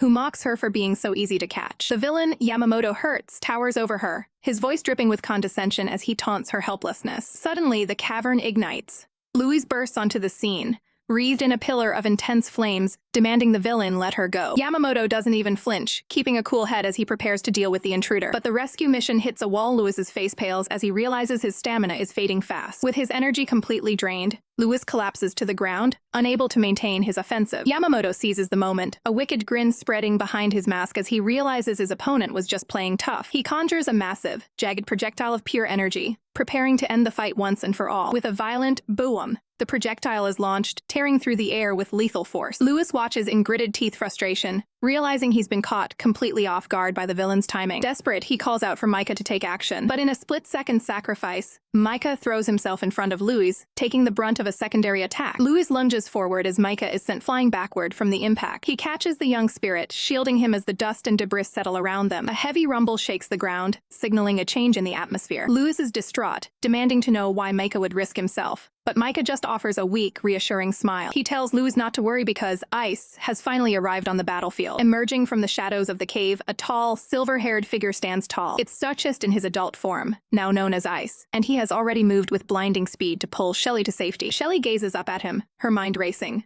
She can't understand why he saved her when he previously claimed he never wanted to see her again. Louis's temper flares at the sight of his rival. He pushes his way between the two, demanding to know where Yamamoto Hertz went. Ice remains stoic, calmly stating that the villain has already fled the scene. Louis, incredulous, snapping at Ice for being incompetent enough to let the target slip away. Ice doesn't take the bait, simply explaining that his priority was the rescue, leaving him no time for a chase. Louis scoffs, accusing Ice of only showing up to play the hero for Shelley. Shelley quickly jumps in to defend her savior, reminding Louis that the enemy was far more dangerous than they anticipated. Ice ignores the bickering and focuses on a professional assessment of Shelley's condition, checking her hands for any injuries. Louis watches them, a flicker of isolation crossing his face as he realizes he's the odd man out. Not wanting to stay a moment longer, Louis turns on his heel and orders Micah to leave with him. Micah follows close behind, his eyes full of concern for the exhausted vampire prince. They make their way out of the darkness and reach their getaway vehicle parked in the city outskirts. The adrenaline finally wears off, and Louis slumps into the back seat, his body battered from the encounter. However, Micah's one step ahead. He pulls out a flask he prepared for just such an emergency, ready to help Louis recover his strength. Recovering from the brutal encounter with Yamamoto,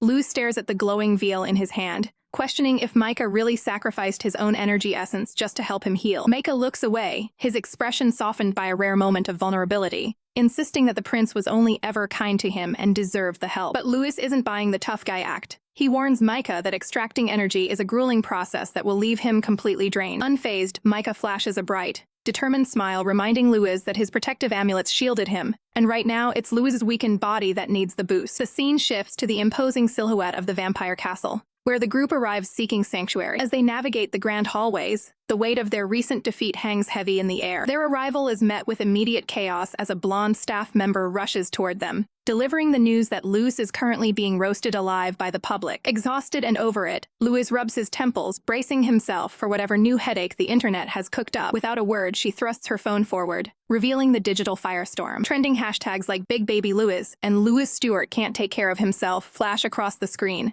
a direct hit to the prince's reputation. Maika is absolutely livid, his jaw dropping at the sheer audacity of the online trolls. The group realizes that the public's imagination has run wild, spinning a narrative far from the truth. The smoking gun is a leaked photo showing Maika dutifully feeding a bedridden Louis, a moment of caregiving now twisted into a symbol of weakness. Maika desperately suggests a press conference to clear the air, but the manager shuts that down instantly, knowing that a simple explanation will only make the big baby allegations worse. Panic sets in for Maika as he realizes he's the one who forgot to draw the curtains during the feeding session, inadvertently creating the scandal. However, a sharp glint appears in the manager's eye. She has a plan. She proposes a bold move.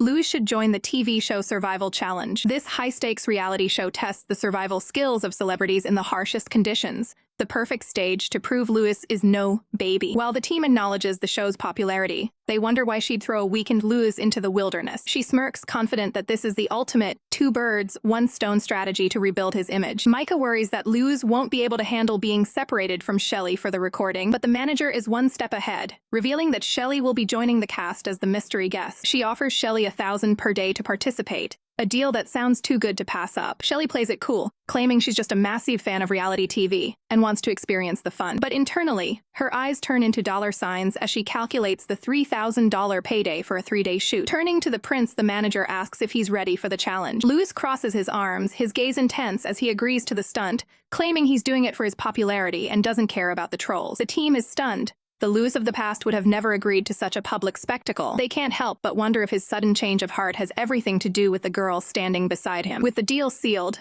Maika holds the energy essence, a small smile playing on his lips as the group prepares for their next adventure in the spotlight.